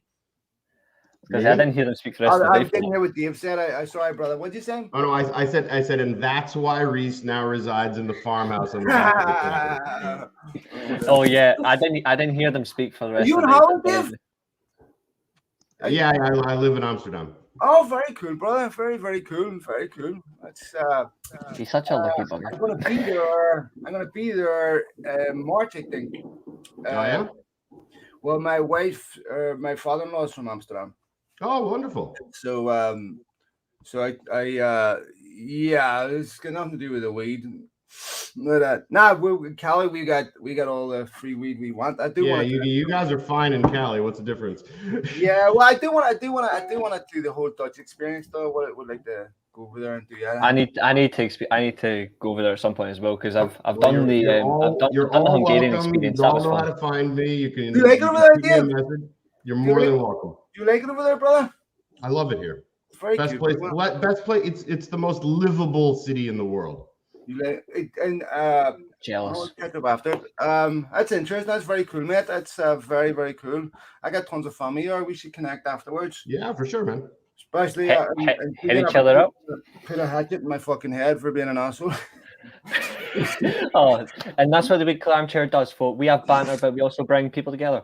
I want to apologize to Dave because this probably is the first time we talked. I don't think I'm absolutely. That's the best part about like football is it brings people together in many ways. But Phil, yourself being a Man United fan, what is your favourite Manchester derby? Like that stands out for you. What is your favourite from your lifetime as a fan? You know, thankfully there's been many. I did like the one where we did, talk about Chris Smalling in the league, but also when Paul Scholes scored in the 84th minute winner header, where United beat City 1-0 away. And it was a lovely goal, and it was right when City were just starting to be a serious threat. And look, I know I'm a United fan, but there's no sporting merit in anything that City are doing. Right, with United's achievements, it was sporting merit, right, and that's what allowed them to generate the revenue that they did through massively, achieving success on the field. I think that football has a serious problem. I think when you've got countries owning football clubs, first of all, what we've realized as human beings are pretty shitty people. Actually, we place their entertainment above someone else's life and their human rights. And let's be honest, United fans would do exactly the same. But I think when you've got UEFA seeding these competitions like the Champions League, where they're heavily impeding big football clubs from Portugal or other smaller nations, then there's no competitive balance anymore. If you're Manchester City or if you're Chelsea or whatever, you have unlimited access to resources. If you win the Eredivisie, for example, you get 3.2 million euros. Which is disgusting. Yeah. So high on earth, someone like Ajax, right, goes into a competition where they're not seated in a group. Everything's designed to get them knocked out as quick as possible, right? So that the only thing that's left is big countries, teams from big countries with big TV markets.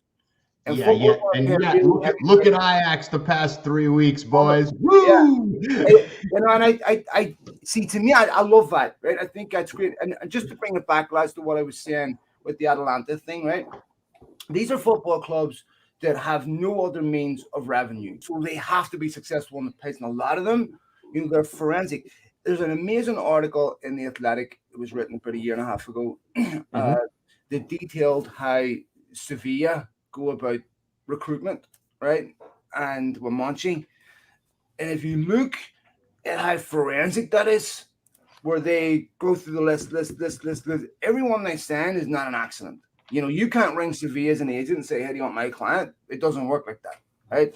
And so these football clubs employ really intelligent data analysis people, and and they are amazing. Someone like United can afford to get it wrong, right? So they just don't do it to the same degree. But these smaller football clubs, those regional football clubs, are so well run. And Gasparini and Atalanta, they've been amazing for years, really, like last 5-6 years. And in some ways, they remind me of when Villarreal were going through that period where Forlan everything was there, Riquelme, and had 4 0-0 draws against them. And United were a European Cup winning team back then. So I don't know. I think look, United should be winning those games if all things being equal. But we know the reason why we watch sport is because that unpredictability factor. But I completely love the drama within football as well as the entertainment. I think we're with Dave, where I agree with Dave 100%, is that we're at the show and tell part of Solskjaer's tenure. Right, this is where we're supposed to be, where we see the culmination of his work. Right, Jadon Sancho didn't sign for Manchester United to be out of the England team by Christmas. Right, that hasn't gone right. Now, Jadon Sancho is responsible for getting himself in the team and for nailing down a shirt. Right, so I don't have any sympathy for that he's not getting an England team. He takes responsibility for his performances. But when United didn't sign Varane, Sancho, and Ronaldo to be sitting where they're sitting. And I always said with Ronaldo, the pros and cons. The cons are, you look at when Ronaldo signed, those players were tweeting like fans, right? So if it comes down to an issue between Solskjaer and Ronaldo, Solskjaer loses. Secondly, guys, we always talk about Fergie's loyalty to Solskjaer. Fergie's very loyal to Ronaldo too. And you want to get into a competition between who are you going to prefer? Ronaldo wins that every time. So I think somebody got a whoopee cushion over there, or what, lads?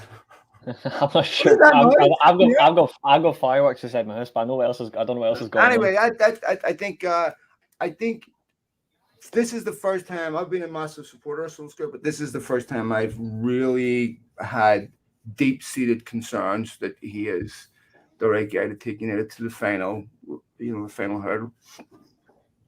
I think that's where I'm at. I love the guy. I don't want to take shots at the guy. He's a legend of our club, and for the people online that are questioning his love for the club, it's disgusting. And I just don't question his legendary status I as just well. don't pay a lot of attention because it's so absurd. Yeah. It's like somebody walks outside and tells you that the sky is green. I'm not going to listen to them because it's absurd. So I don't really have a lot of time for that. Anyway, but I sit here, and again, for me personally, it's about the stagnation. Sure. It's about we're not improving. You don't see it game to game. Sure. And you can't rely on Ronaldo rescuing points for you every single game. You just can't. It's not sustainable. I think that's very fair, and I think this is the problem where if you were to make that opinion on Twitter, right? If you were to make that opinion on Twitter, I guarantee people would jump on your tweet or whatever, and they would say, he's an Ole outer, or he's Ole in. And this is the bit that really annoys me with fucking social media these days. And it's the same with YouTube to a degree, because there's a lot of it, is what happened to the point of, yes, I'm just questioning the fact that we aren't playing well, or we're relying on this, or we're relying on that, but it automatically makes me an Ole outer. I've never social media created a hate culture. That's why. I'm just making an opinion because I'm a fan of Man United, and that's what I've always been. So I'm like, I don't give if you're going to ask, because Reece is saying that we're not a great team at the moment, he's automatically Ole outer. Get the fuck. You don't know me. It's just my opinion. It doesn't make me this or that. I'm just a fan of this football club. I'm not a fan of Ole FC. I'm not a fan of Pogba FC. I'm not a fan of Bruno FC.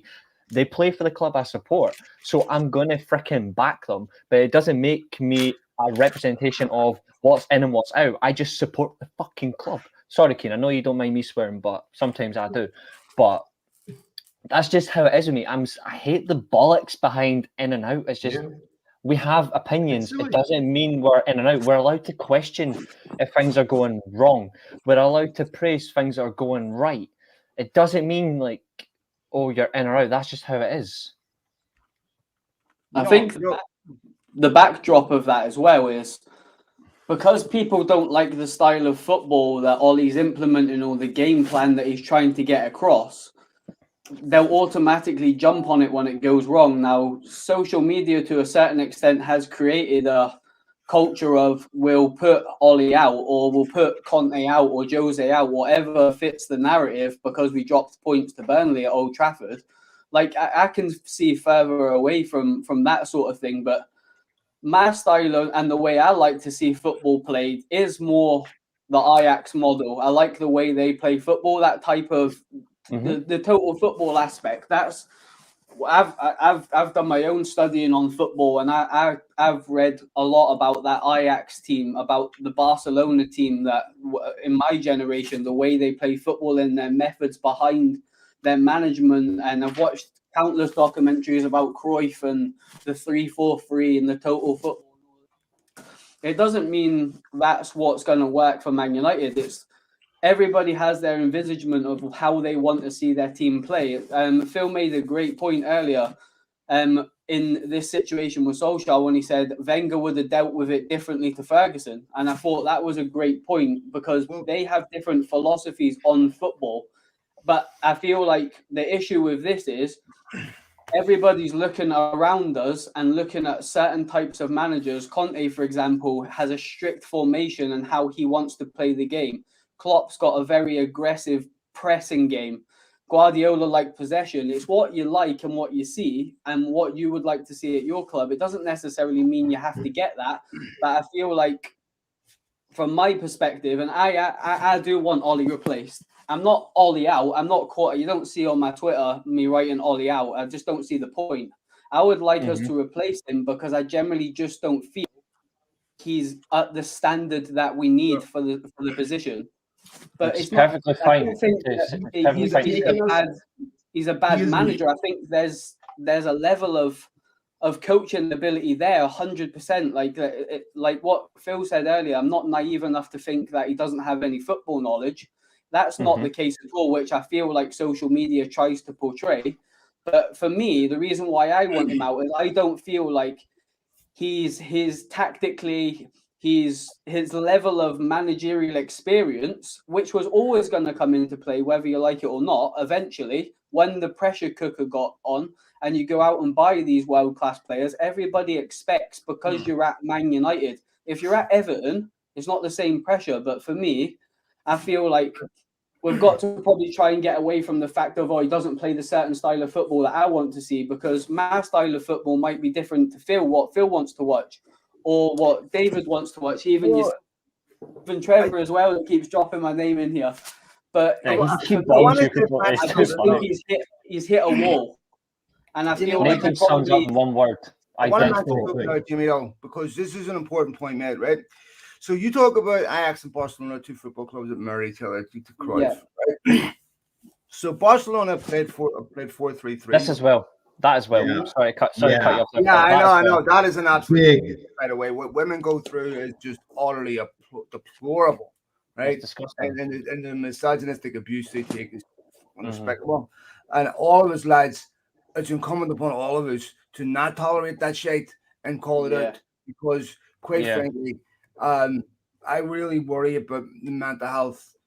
Like, for what young girls go through is, boys to different degrees, not gender related when it comes to the abuse that they get. But honestly, it's just despicable. But I'll say something on the Barcelona Ajax thing, because Barcelona have played the same formation for 40 years. Right? Yeah. They play 4-3-3. There's no flexibility in the formation. Right? It's like, this is how we play, and this is how we will always play. Right? No one, had someone does something and stop them, or different things, right? So they don't have flexibility in the way they line up. They don't cheat, and maybe they do right now because they don't have the players to do that anymore. But that's the important point. You have to have the players to play a certain way. So when you look at United, right? So under Mourinho, under Van Gaal, there was no intelligence from the board level down to know that these are different managers and they're going to require revolution, not evolution. So you're going to have to rip this squad up and give him players that suit his ethos. That's what they had to do with Mourinho. Then Solskjaer comes in. Solskjaer's got to gut the squad because none of that, and that happens everywhere Mourinho goes. As soon as he leaves, the squad gets gutted. Right? At the Milan, boom, gone, right? Because they sacrifice the principles for a while. They buy all these big players. They get the success they want, and then they can't afford to sustain it. So you never had to get rid of all these players, right? Alexis, all these players that were just a total drain. And bringing in players to suit your ethos. This is why when Solskjaer goes, they have to get somebody in behind him that has a similar way of a similar ethos. Maybe they execute differently, but they can't have a situation where a guy comes in and wants 6, 7 new players to play in his image. And so I think for me, with Solskjaer, I don't know if he's the right guy or not. I have serious concerns at this point, more than at any other time, even more than the time before they signed Fernandez, when he could have been sacked then, because I knew why they were playing badly. But we close to the start of the season saying, guys, we were one player short of competing for a league title. I do believe that had United have signed the best defensive midfielder in the world, they'd still look exactly like they do now, which to me is the biggest criticism I can make of Solskjaer, that it really isn't down to the quality that he has available. Right? I agree with that, Phil. Yeah. That comment there about the defensive midfield, I agree totally. Well, yeah, it's always going to be the problem. Lads, I hate to say this, but Liverpool are greater than the sum of the parts. Right? That's what a manager does. Right? If you look at United squad, United in terms of on paper have a better squad than Liverpool, but Liverpool are better, a much better team. Right? And they recruit better as well. Well, they know what they are, right? And so if you look at a lot of under Ferguson, lads, Ferguson, a great comment, to be fair. Ferguson was a lot of underwhelming signings in terms of we want the big names, we mostly didn't get them, right? But then all of a sudden that individual will come in and be right? And so for me, it's like I said earlier in the show, I can't really criticize Solskjaer's recruitment because I think when you go pre-Solskjaer, United's recruitment was a disgrace, right? Yeah. It finally feels like, and I only wish they'd have got the other two that he asked for, Holland and Bellingham. Can you imagine where we'd be? Now, we didn't sign Holland because of its buyout clause. How relevant is that buyout clause right now? Irrelevant, right? Bellingham should have been tighter. These are the Solskjaer players didn't get them, So for me, I think he's at a point in his career at United where this is really where you have to put up or shut up, and his legacy as a United legend is not in question here. What's in question is he the top Manchester manager, and that's the only thing that matters. What he did in the past is irrelevant. What he did, I don't care if he scored 60 goals in the European Cup final, that's not relevant when it comes to the evaluation of whether he's a top manager or not. And lastly, lads, on this, as good as Solskjaer was to you and me and every other United fan, outside of Manchester United, he's not exactly a household name, a Galactico, right? So when you look at these young players, they don't care that he scored the 1999 goal in the European Cup final. They don't care. And so, and when Pochettino and Brendan Rodgers, lads, the problem with these two boys is neither of them have won anything, right? And at United, your track record that's what gets you through when the rocky times hit. And as soon as Brendan Rodgers or Pochettino weren't doing well at United, it was immediately brought up. They didn't win this. Look at Brendan Rodgers' collapse. Look at this. I don't care anymore. He's Liverpool. Bob Busby played for Liverpool and City. It's irrelevant to me, right? So exactly. That's why the stupid DNA stuff is ridiculous, right? But I do feel that with Solskjaer, I don't think as United fans, yes, you don't have to get extremely disrespectful, but he knows the job, and someone got sacked for him to get the job, and when you take this job, you're going to be dissected in the media. That comes with it, So I think at any other top club, he'd already be gone. I have to be honest. Yeah, I 100%. wholeheartedly agree, boys. I wholeheartedly agree. We do need to move on because I need to discuss the game. Obviously, it's going to be just an absolute smash and grab, in my opinion, but it's going to be funny. There are a couple of questions. I forgot. First question is by Vicky. I forgot who thought Sancho could be a right winger, but totally agreed on it. I still think he can be. It's just the problem is he's just not settled yet. But what we miss is he is a right winger. He played. He started as a right winger under Klopp at Dortmund. He's had that position there, and he's worked on it, and he's built on it. Another great question is just a yes or no, guys. Is Paul Pogba another Sebastian Veron? For me, no, no. No. But that's an excellent. To be fair, that's an excellent question. Trevor Wade, Solskjaer gave Haaland his debut, but you won't see him at United under him, just like Bellingham. Sad to say, but that could well possibly be true. That's probably true. David said great point about the DM. Phil, United are a basket case. Spot on. And Nathan, we rolled out the red carpet for both players. Dortmund, a better project. Worrying. That's true. And the reason they're a better project is because of how they develop players in the right way for them. They've got a good organisation from their youth academies straight to the first team. When you look at game time, Reece, not necessarily development, game time. They do get a lot of game time as well, which is crucial. Jimmy, here's the thing, mate. Players have to earn game time. This is Manchester United. I agree. Right? You don't just get game time because you think you should or because you cost. You have to come in there and earn it. And if you can't get in that team that's playing that badly, then it's not anyone else's fault. Solskjaer's not under obligation to play anybody. Borussia Dortmund's recruitment process is completely different to ours as well. We're on a different stratosphere. Okay, but Phil, wait, Phil, I have to genuinely ask a question about this because this is the part that just my brain just I lose it. Mm-hmm. We're playing so badly. Yeah. And yet Jadon Sancho and Donny van de Beek can't get 10 minutes of game time. You mean, so what you're telling me is, and I'm not trying to argue with you, I'm trying to understand, what you're telling me is that those two particular players are so bad in training. No, you didn't let me finish. So what I was going to say to you is, first of all, I'm less concerned about Sancho than I am about Van de Beek. All right, Sancho already started more games this season than what Van de Beek did the entire of last season, right? Yes. Sancho has been poor, right? It's his fault. You know, when you take the field, you're responsible for how you play. Right, Solskjaer, I know Mourinho once said about Rick Shaw that he played well because he used Mourinho's brain, right? But there's only so much Solskjaer's responsible for.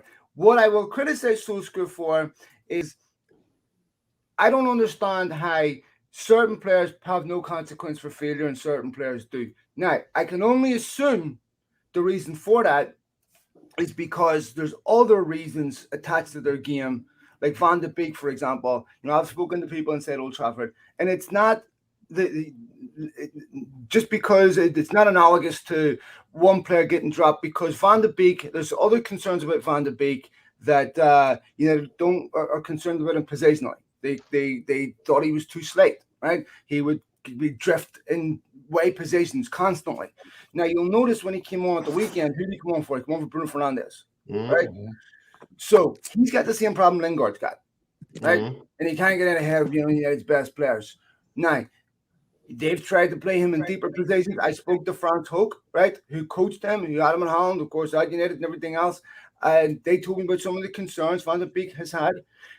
It's also telling guys that Everton was the only club asking for Van de Beek, right? Now, there's tons of clubs around Europe right now that have no money, right?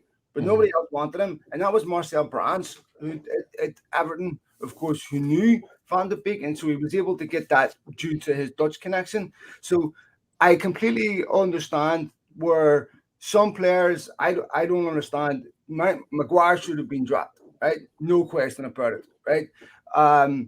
But what I would say is, when you play well, you get picked. Bottom line, Solskjaer's not in a position to drop players that are playing well. His job's on the line. Right? Yeah, so, he has to get the results. Yeah, so at this point, this is why when people say, people talked to me last week about Pogba saying if he's not going to sign a contract, he shouldn't play. Look, Solskjaer hasn't got the luxury of looking towards the end of the season and saying, I'm going to make, because you probably won't be here, son. You need to worry about right now. You're most important. This is what I'm saying. in the theoretical, I 100% agree with everything that you're saying. There's just these things that keep happening. Like Bailly last year played really, really well, and then you never saw him again for 3 months. And you have Fred and McTominay both playing like crap week in and week out, and they continue to get picked over and over and over, and no one else gets a chance. Hold on. Let me answer that question. It's just really confusing. But certain players don't fit certain managers' styles of play. That's just the reality of it. But hold on, man. That's because it's really important point about Fred. Fred, right? Fred individually. If you take a look at that Liverpool game, Fred was the only midfielder doing anything. But you will look bad if you don't press as a team, right? Mm-hmm. So it's not Fred's fault that Paul Pogba was walking about. It's not Fred's fault that United don't press as a team. That will make any defensive midfielder look bad because they're just going to pass the ball around you. So there's different reasons why players play badly. Sometimes it's because the system doesn't work. Sometimes it's because for other reasons than an individual. If, two centre backs, one of them plays terrible, right? It puts the other one under immense pressure. So for me, Fred wasn't that he played bad. It was that the system was not applied properly. And if you go back and look at that Liverpool game and look at how many times Fred was the only one pressing and getting frustrated with players because he was the only one pressing, right? You got Maguire ball watching, Wan-Bissaka completely out of position. Fred's going playing left, right, coming across. But a team like Liverpool's passing around him. So to me, I think that it's Fred. McTominay was more of an issue than Fred to me, and I think that, I'll give you in the case of the Liverpool game, I'm with you. But if we're taking the entire season as an entity, come on, we have to be realistic here. Neither Fred nor McTominay has been much of anything if we're taking the entire season as a single entity. Depends what you're expecting. What are you expecting from Fred that you're not getting? Exactly what I was just about to say. I'd like to. First of all, if you're going to play CDM, you need a better first touch, and his first touch is dreadful. Okay, fair point. As much as I like Fred, I cannot disagree with that comment. I can't. I have never seen McTominay play one single pass to break through the lines. Not once ever. Not once ever. Newcastle was an advanced midfielder when he was at Shakhtar Donetsk. But you also have to understand Michael Carrick, right? Michael Carrick, I think, best season had 3 assists in 3 or 4 assists in a year. His job wasn't to assist. His job was to transition.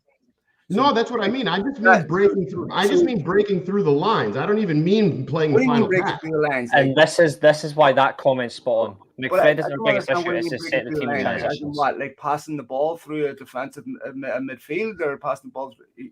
I'm not sure what you mean. Like when McTominay and Fred pick up the ball and they're ahead of the opposing strikers, but they're still in front of the opposing midfielders. Uh-huh. I only ever see either one of them either play a ball wide over to either Shaw or Wan-Bissaka or backwards to the center backs or backward to De Gea. I genuinely cannot remember one single decisive pass through the midfield to Bruno, to a cutting Sancho, to a cutting Greenwood. I can't remember one. It happened. The one I do remember, just before I move us on to the City game, lads, the one I do remember is against Newcastle, but we didn't get a goal from it, but it was the lead to Bruno out wide. McTominay did play it through, which coincidentally did end up leading later on towards Shaw getting assist for Ronaldo. I'm talking about those kinds of passes. That's crucial. That's what you need, though. Yeah, he's making those and they don't do it. He's making those types of passes. You wouldn't. Every professional footballer in any 4 divisions is making that pass 20 times a day. Well, you can argue, there's certain gaps in his game. I don't think McTominay is a top quality centre midfielder. I think he's a decent midfielder.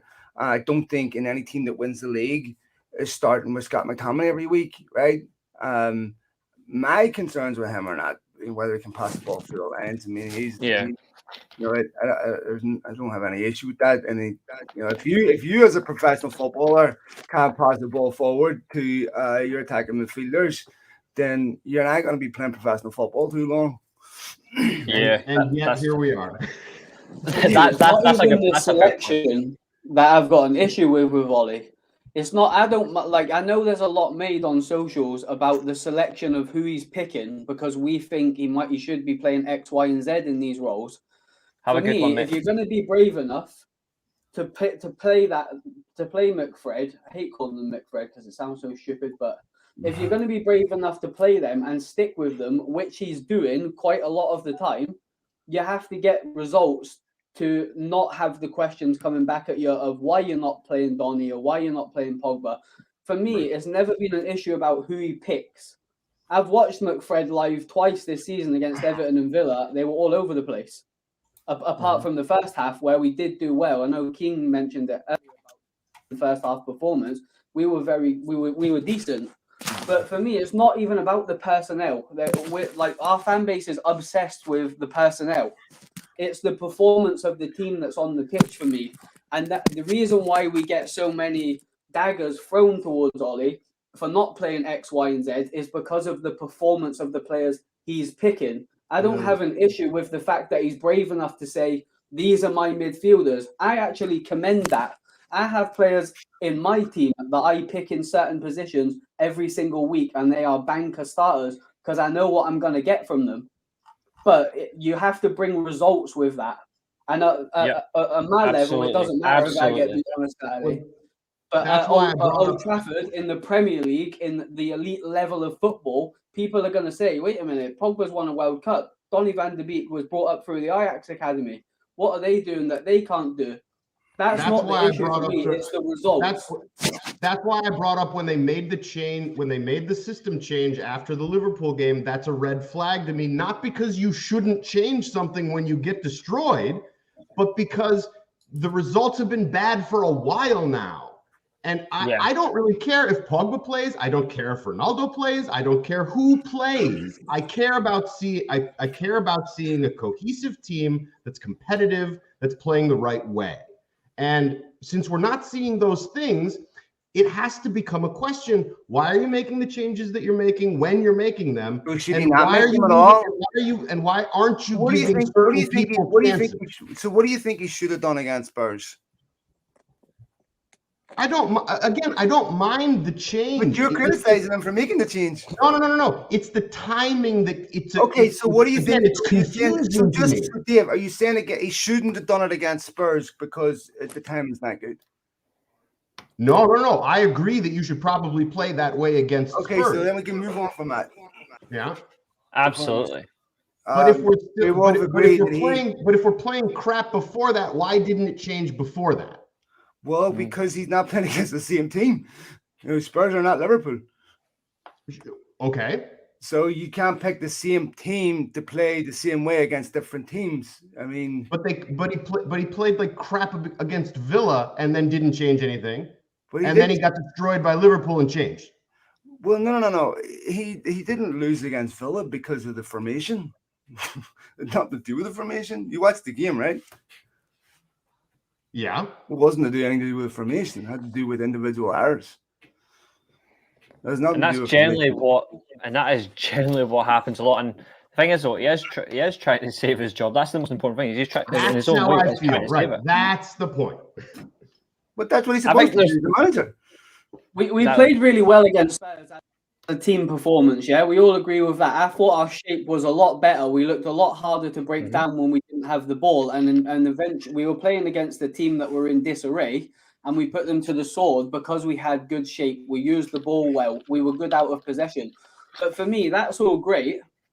But then we go into the Atalanta game with the same formation, which is fine by me. As I say, I'm not one for criticizing formations and teams because he's obviously seen a blueprint. But then when it goes wrong, when one of our players is injured, he reverts to the formation that Atalanta cut through when they played us last time. So for me, it's that's about the learning. That's learning from mistakes. That's what he has to. That's what he needs to work through. In my opinion, he has to learn from mistakes. He needs to. If he doesn't, what was the score when he made that change? What's that? What's the score when he made that change? You never lose in 1-0. Yeah, I had to think What did there. the game Sorry, you finish caught me up? off guard. Finished up 2. Yeah, yeah, exactly. But So what I he agree. did was he changed the formation in the middle of that game because United were getting battered. Right? We also missed this guy as well. Just want to say we missed Yeah, I was gonna say, Because Varane got injured, he brought on Mason Greenwood. Mason Greenwood helped set up Ronaldo's goal to finish game 2-8. So you have to say that he got it right. There is circumstance. This is the thing is like I think back of your point here is like we should have lost the game comfortably. You should have. We should have lost the game comfortably on an overall game. I know we didn't. Of course, but that's maybe. But the fact of the matter is, that we didn't, and lots of teams will get. There used to be a badge of honor. Listen, I'm not saying that there isn't legitimate concerns. There is, but people are trying to oversimplify it and saying it's just about formation. Listen, these teams change formations about 4 or 5 times during the game. Okay? Yeah. Constantly. And by the way, there's a formation with the ball and a formation without the ball. Mm-hmm. Okay. So absolutely. When these are fluid. Okay. So when they're sending players out, it's not like, all right, you're in a 4-2-3-1 rigid. You can't move. No, that's not what happens. They're constantly changing. Players constantly changing wings, changing the positions in midfield. That changes maybe 4 or 5 times during a game. Right? You have to. So I think there's serious concerns about United that Solskjaer and his coaching team have to take responsibility for. Massively. I mean, what I think they need to take responsibility for. See, here's the problem for me. You can attack and win games as individuals, but you can't defend and win games as individuals. And that's what happens. So when you see United without the ball, there is too many people willing to say, you deal with it. You deal with it. And you see this at set pieces. Nobody takes control. No. So when you see set piece, to me, that is something that 2 issues. Yes, the coaching staff take responsibility, right? But anyone who's ever played football at any level knows there's certain basics you do at a set piece. And that's where Solskjaer has to trust an £80 million footballer has basic football experience to know that you don't daydream at the back post. That's not Solskjaer's fault. That's Harry Maguire's fault. Yeah. Now, whereas Solskjaer's fault is picking him, right?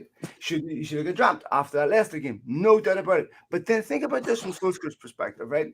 So if you would say against Leicester his issue was fitness, really it's nothing to do with quality, right? Because he trusts him. It's just basically down to fitness. Do you drop it in the next week? Does that help him? So it's at the end of the day, Maguire and Varane are still United's 2 best centre backs. So Bailly is too rash, good player sometimes, but you can't trust him. Lindelof gets bullied way too easily. So when you're playing Leicester, though, Phil, when you're playing a Leicester City, anyone that obviously watches the Premier League to the extent that we do as fans will know that they've got Patson Daka and they've got JP Vardy as their focal points. They're very pacey. So the only pacey centre back we have in our squad is Bailey. If you so for me, I would pick Bailey against Leicester. But mate, listen to what Brendan Rodgers said after that game. United didn't press. The midfield didn't press, and then 7 days later against Liverpool, the midfield didn't press. So you're gonna have 4 Franco Perez's. If your midfield doesn't protect you, you're gonna lose. Now, when it comes to Leicester and Maguire, right? Leicester wouldn't have held any surprises. Solskjaer's won there numerous times, right? So, there are certain things that you need professional footballers to do on muscle memory, right? And that Maguire failed in every aspect of that game as a professional footballer. Now, Solskjaer should have dropped in the following week, right? But, when you look at someone like Maguire, the best United team going forward is going to have Maguire in it. Solskjaer desperate to get him back. And we sit here and talk about squad depth. There is no squad depth if you're not willing to trust the players that are outside your starting 11. Right? Based on the back of that question, just for the freebies, because obviously you've got more of the opinion than I do in that sense. On the back of Bafton Vaughn's question, is it press coaches you just think the players do off experience? Well, first of all, as experience, and I agree with Van Gaal on this, it's overrated, right? So we say you're talking about Mason Green, but Mason Green was his joint top goal scorer this season, right? In the league, obviously in all competitions, it's Ronaldo. We say here in laud about United's youth. So experience is certainly has value.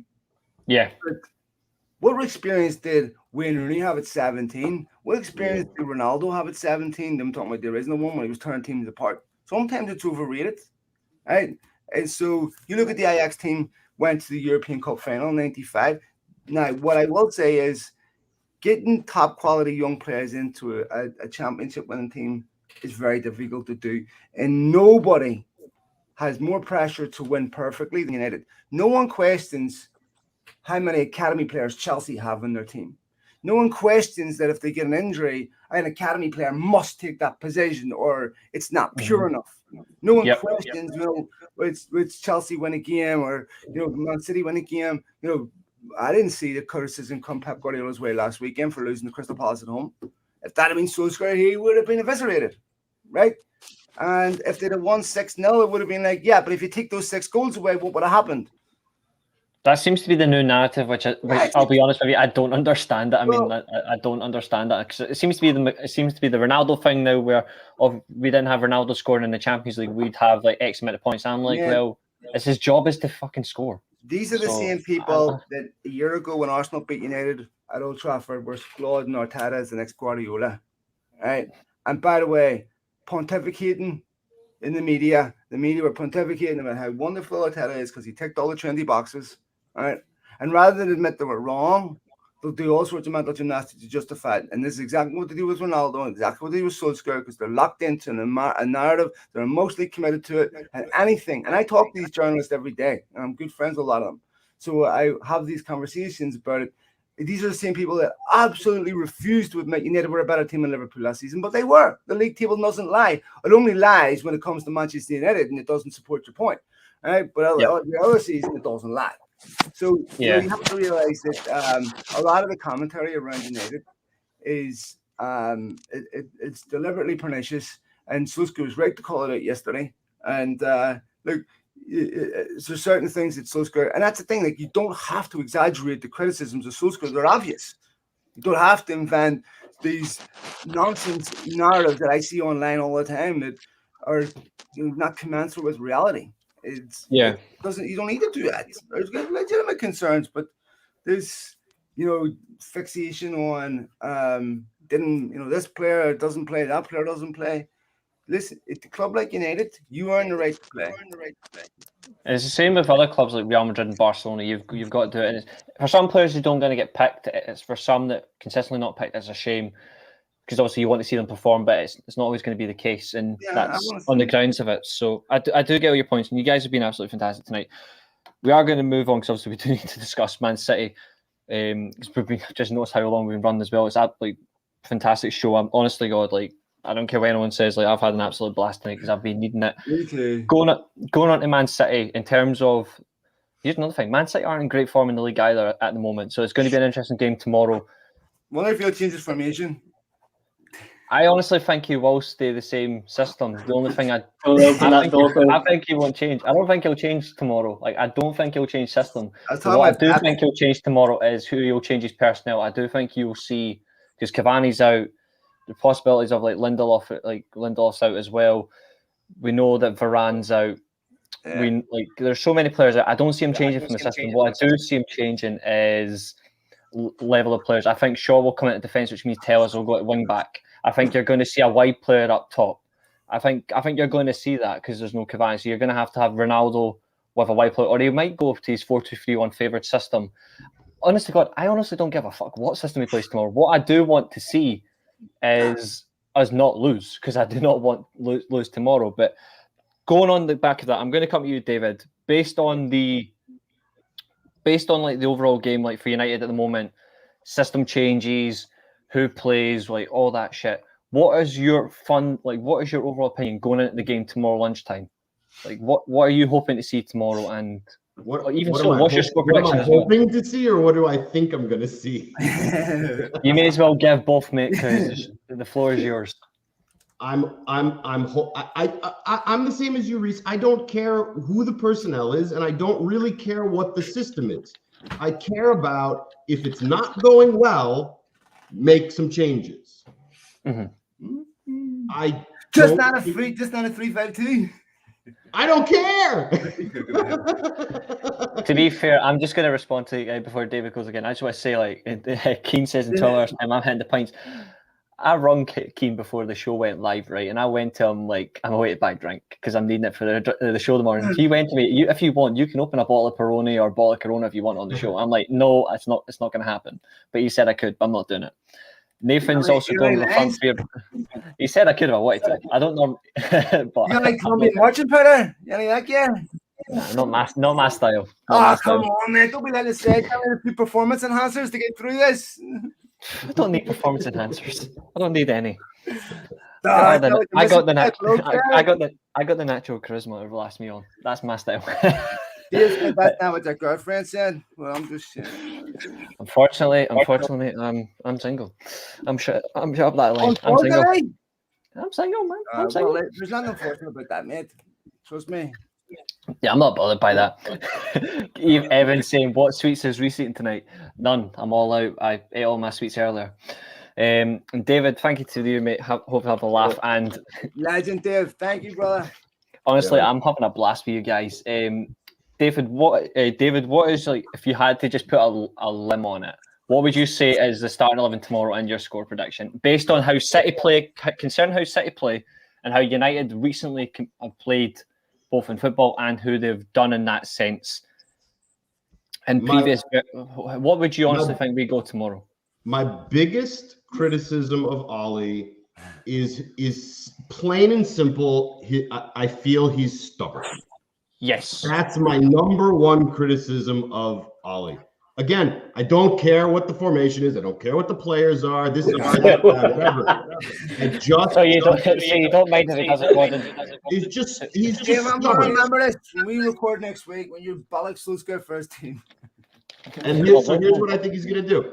If you don't have Varane, you don't have Lindelof, so you're gonna get Maguire and Bailly in the middle. You're gonna get Wan-Bissaka. You're gonna get Wan-Bissaka on the right, Shaw on the left. I think he goes back to the 4-2-3-1 because I don't think because Varane's out. I don't think you have because you're missing Lindelof and Varane. You definitely don't have the players to play a back five. So you're gonna have to go 4-2-3-1. So you're gonna get McFred in the middle. You're gonna get Bruno at the 10. Maybe it's Greenwood on the right. Maybe it's Sancho on the right, but I don't think he's going to play Sancho because I think he's stubborn. I think it's Ronaldo up top, and I think it's Rashford on the left. Fair enough. And I think you're going to lose 3-1. You think we're going to lose 3-1 tomorrow? Yeah. That's hateful to hear from you. But to be fair, like looking at recent results, in all fairness, though, is if United play a certain way against a certain team like City, if we turn up like we did against Liverpool, the same way we did against Liverpool and we play against Man City, we could get beat. I am not, however, going to hope for that because that is painful. I'm not hoping for that. There are some people though that are though. There are some people on social media though that are hoping that we get pumped tomorrow. No. No. I hope Ronaldo bags a hat trick, and I hope Mason Greenwood delivers 3 beautiful crosses to deliver Ronaldo that hat trick. That would be glorious. To quote Van Hal, that would be orny football. that would be magnificent. Jamie, you tactical man, frankly, hashtag Mackay out, had to get out there. It's an important part of the deal. Jamie, based on yourself, if recent performances for United, the change up in selection, limited players obviously due to injuries, especially key players. What do you think is going to happen tomorrow? And what's your score prediction? Are you in the same light as David, going 3-1 and the same system, or changes? What's your overall view on it? I think because of who we're playing, he'll stick with his tried and trusted 4-2-3-1 because we know what we're going to get from Man City. They're going to have the ball a lot. They're going to move us around. We're going to have to be very, very aware of space in behind and then playing through the lines. And I feel like he knows what he's going to get with Man City, because it's a case of they're gonna be possessionally, they're gonna have the ball a lot. So I feel like Ole has a blueprint to an extent to play against Pep, and he's gonna sit deep and try and hit them on the counter attacks. I don't necessarily think we can play that type of game with a back. I mean, we can, but I just don't see him trusting the likes of Telles to come into that left wing back. And because of the injuries, I kind of feel like if we had a full fit team, he might have changed the formation to the 5. If we had a Varane, a Lindelof, a Bailey Maguire available to pick from, and he could play Shaw and Wan-Bissaka as the wing backs. I don't feel that he trusts Telles enough to go with that. I definitely don't think Phil Jones is playing in the 6, by the way, either, because I've seen some comments. I'm not giving Evan that satisfaction. Could you imagine if we wake up tomorrow and we find out that Phil Jones is playing a lone 6? He was knocking me off here because he's sitting chuckling and he's knocking me off. I would just try and build a time machine and jump back in time. That's how painful it'd be if I saw Phil Jones in the 6. And I think there's people that are generally doing it for a joke, and there's some people that actually want to happen. I'm on the line saying Phil Jones, with all due respect to him, hell no, flat out, just hell no. I'd like an Atalanta performance as well. Second half, when we actually got the goals, I would not want the first half, but I do agree. I think that's fair. And Evan, this seems to be the thing from Evan lately. David's mum is Wenger and confirmed. He seems to be doing confirmed for everything at the moment. So I think he's saying that your mum is Wenger in. I just feel like Evan, just behave yourself. If we go, I feel like we're going to play a certain way tomorrow, just going back to the actual thing I was asked about a minute ago. I feel like that Liverpool result we will be a little bit more wary because of what happened against Liverpool. And everybody, apart from probably our fan base, are expecting us to lose. A lot of our fan base are expecting us to lose. I know David is. But I feel like that will be in the players' heads, and personal pride, and what Phil was saying earlier, like your personal pride as a footballer, no matter what level you play at. Like I have a game in the morning with my under-12s and I'm expecting a certain type of standard of play off of them, but I can't physically control it. Like Phil said earlier, you have to trust the players sometimes.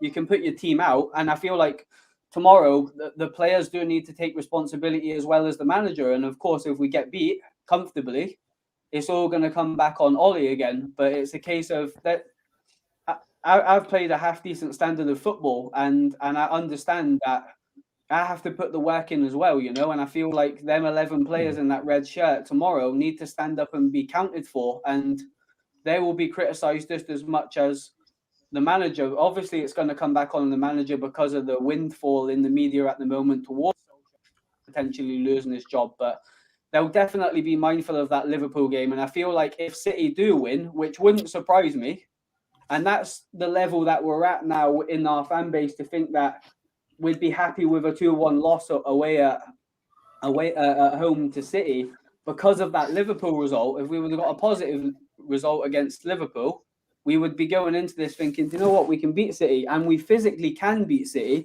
but we have to be at it for the whole game or they will beat us. Yeah, Amen. I agree. I just wanted to say, Nathan, I know Phil's going to thank you in a second, but I just want to say thank you so much. I really do appreciate that comment. That's a very lovely comment. I do appreciate that, and I know Phil will as well. Obviously, the lads as well, David and Jamie will appreciate it, because at the end of the day, we talk about football. We live football. We'll probably die kicking. Well, I know I'll probably die kicking a football. Like down the line, I won't care. I'll probably have a mitre ball in my coffin. I'll happily take that, and I'll leave it beside me. At the end of the day, it's only football.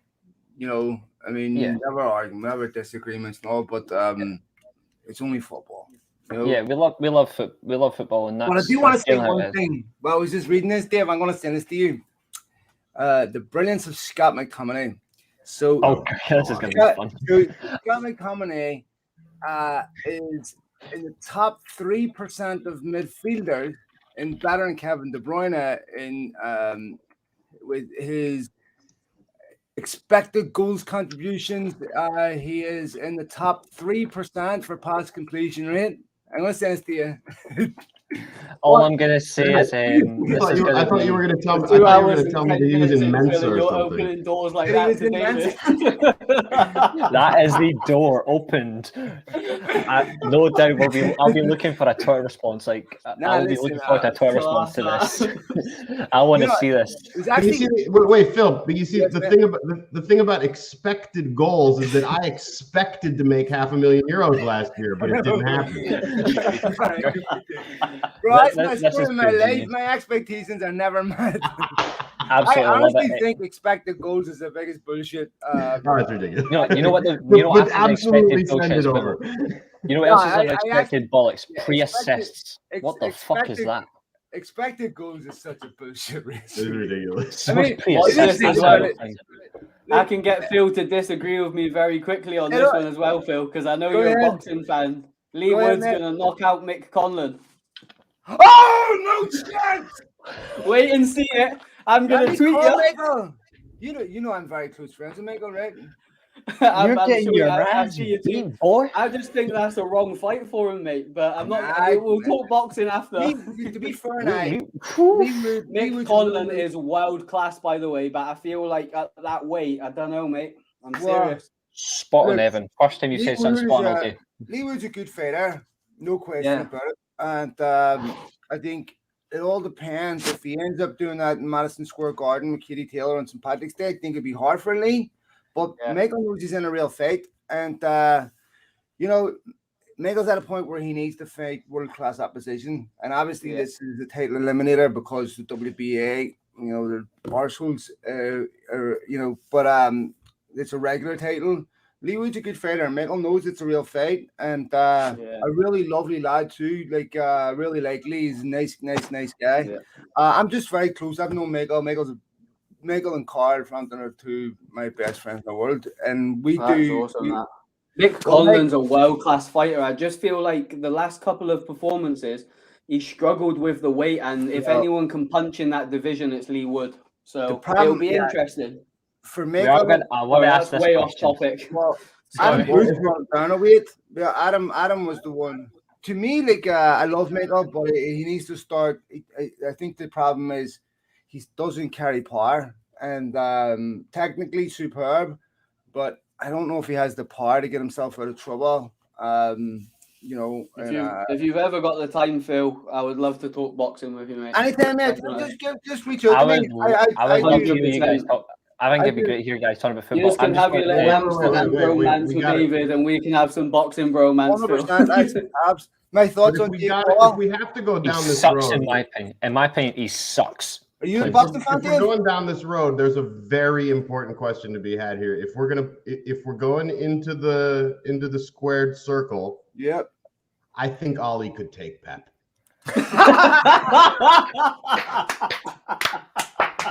I'm also going to go on the line because I like all sorts of sports. I would also say in the back of this one, he would do more than that.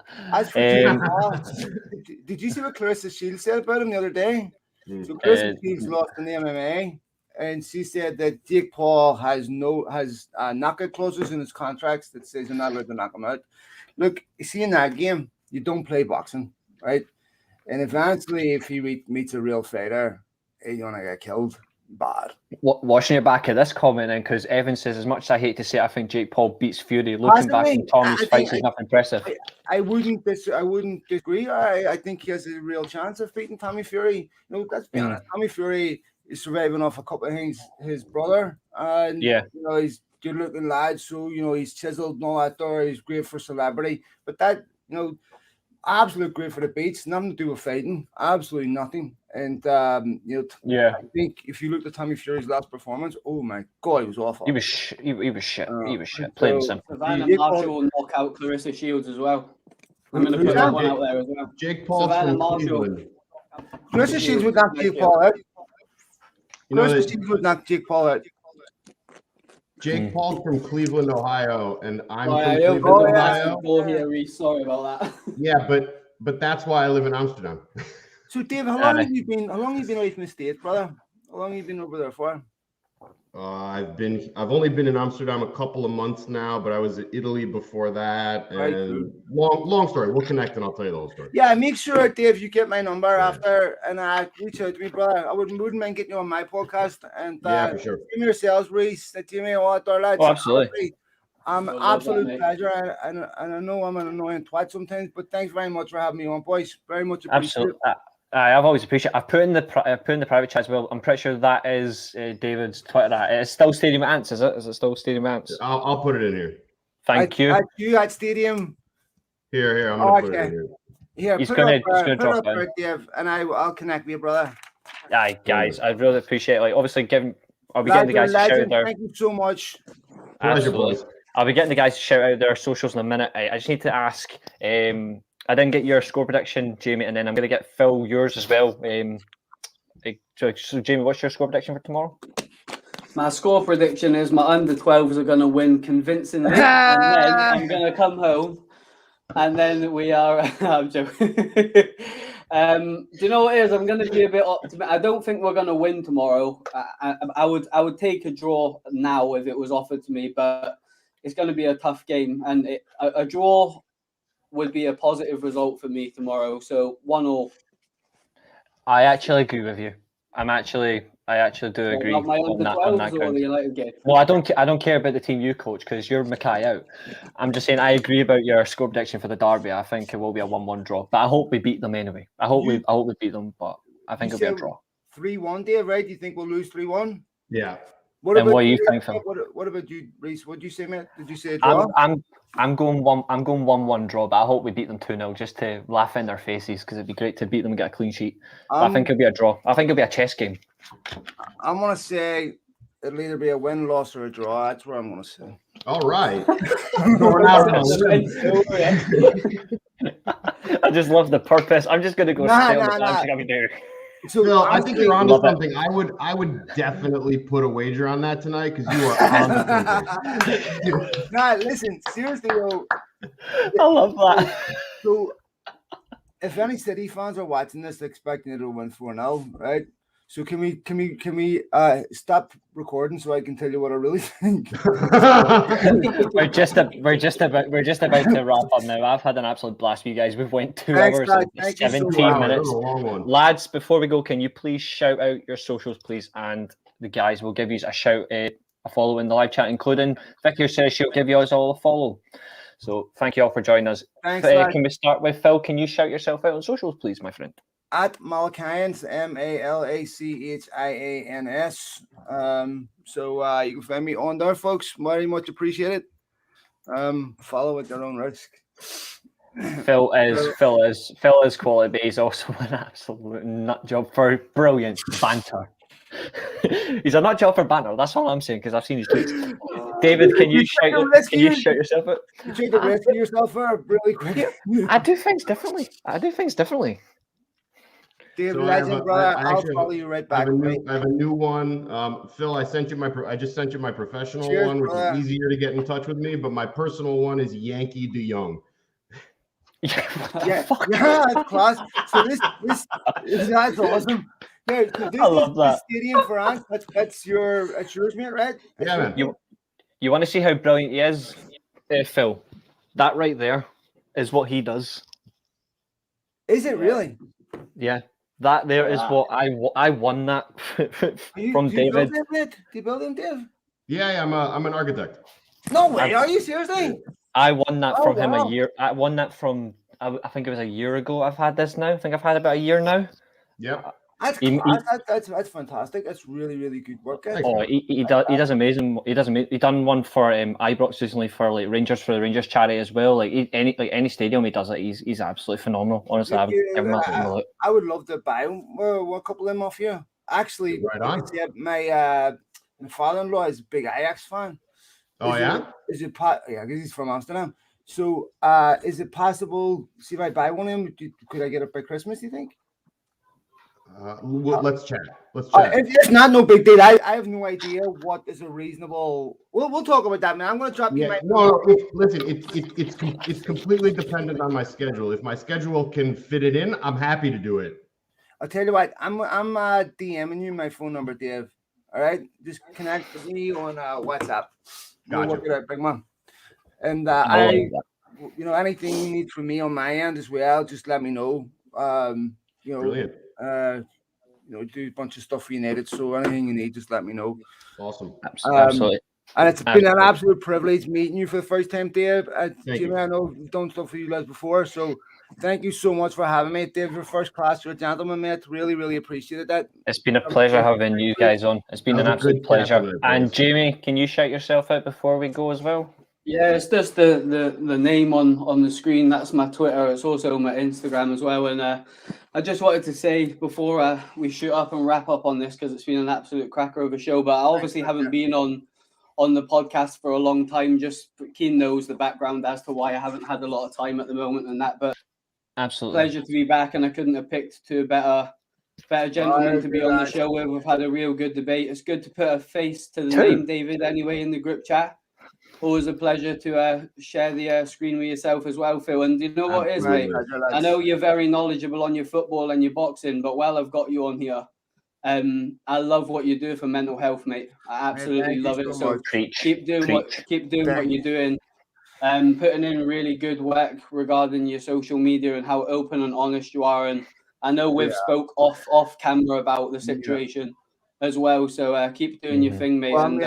It's fantastic to see.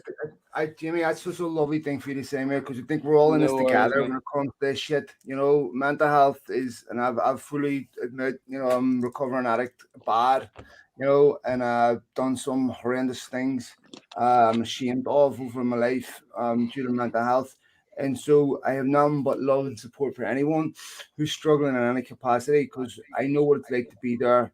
And obviously, lads, it goes without saying, if there's anyone on this panel that ever has any issue whatsoever, my phone is open 24/7, and anything we discuss stays 100% between us.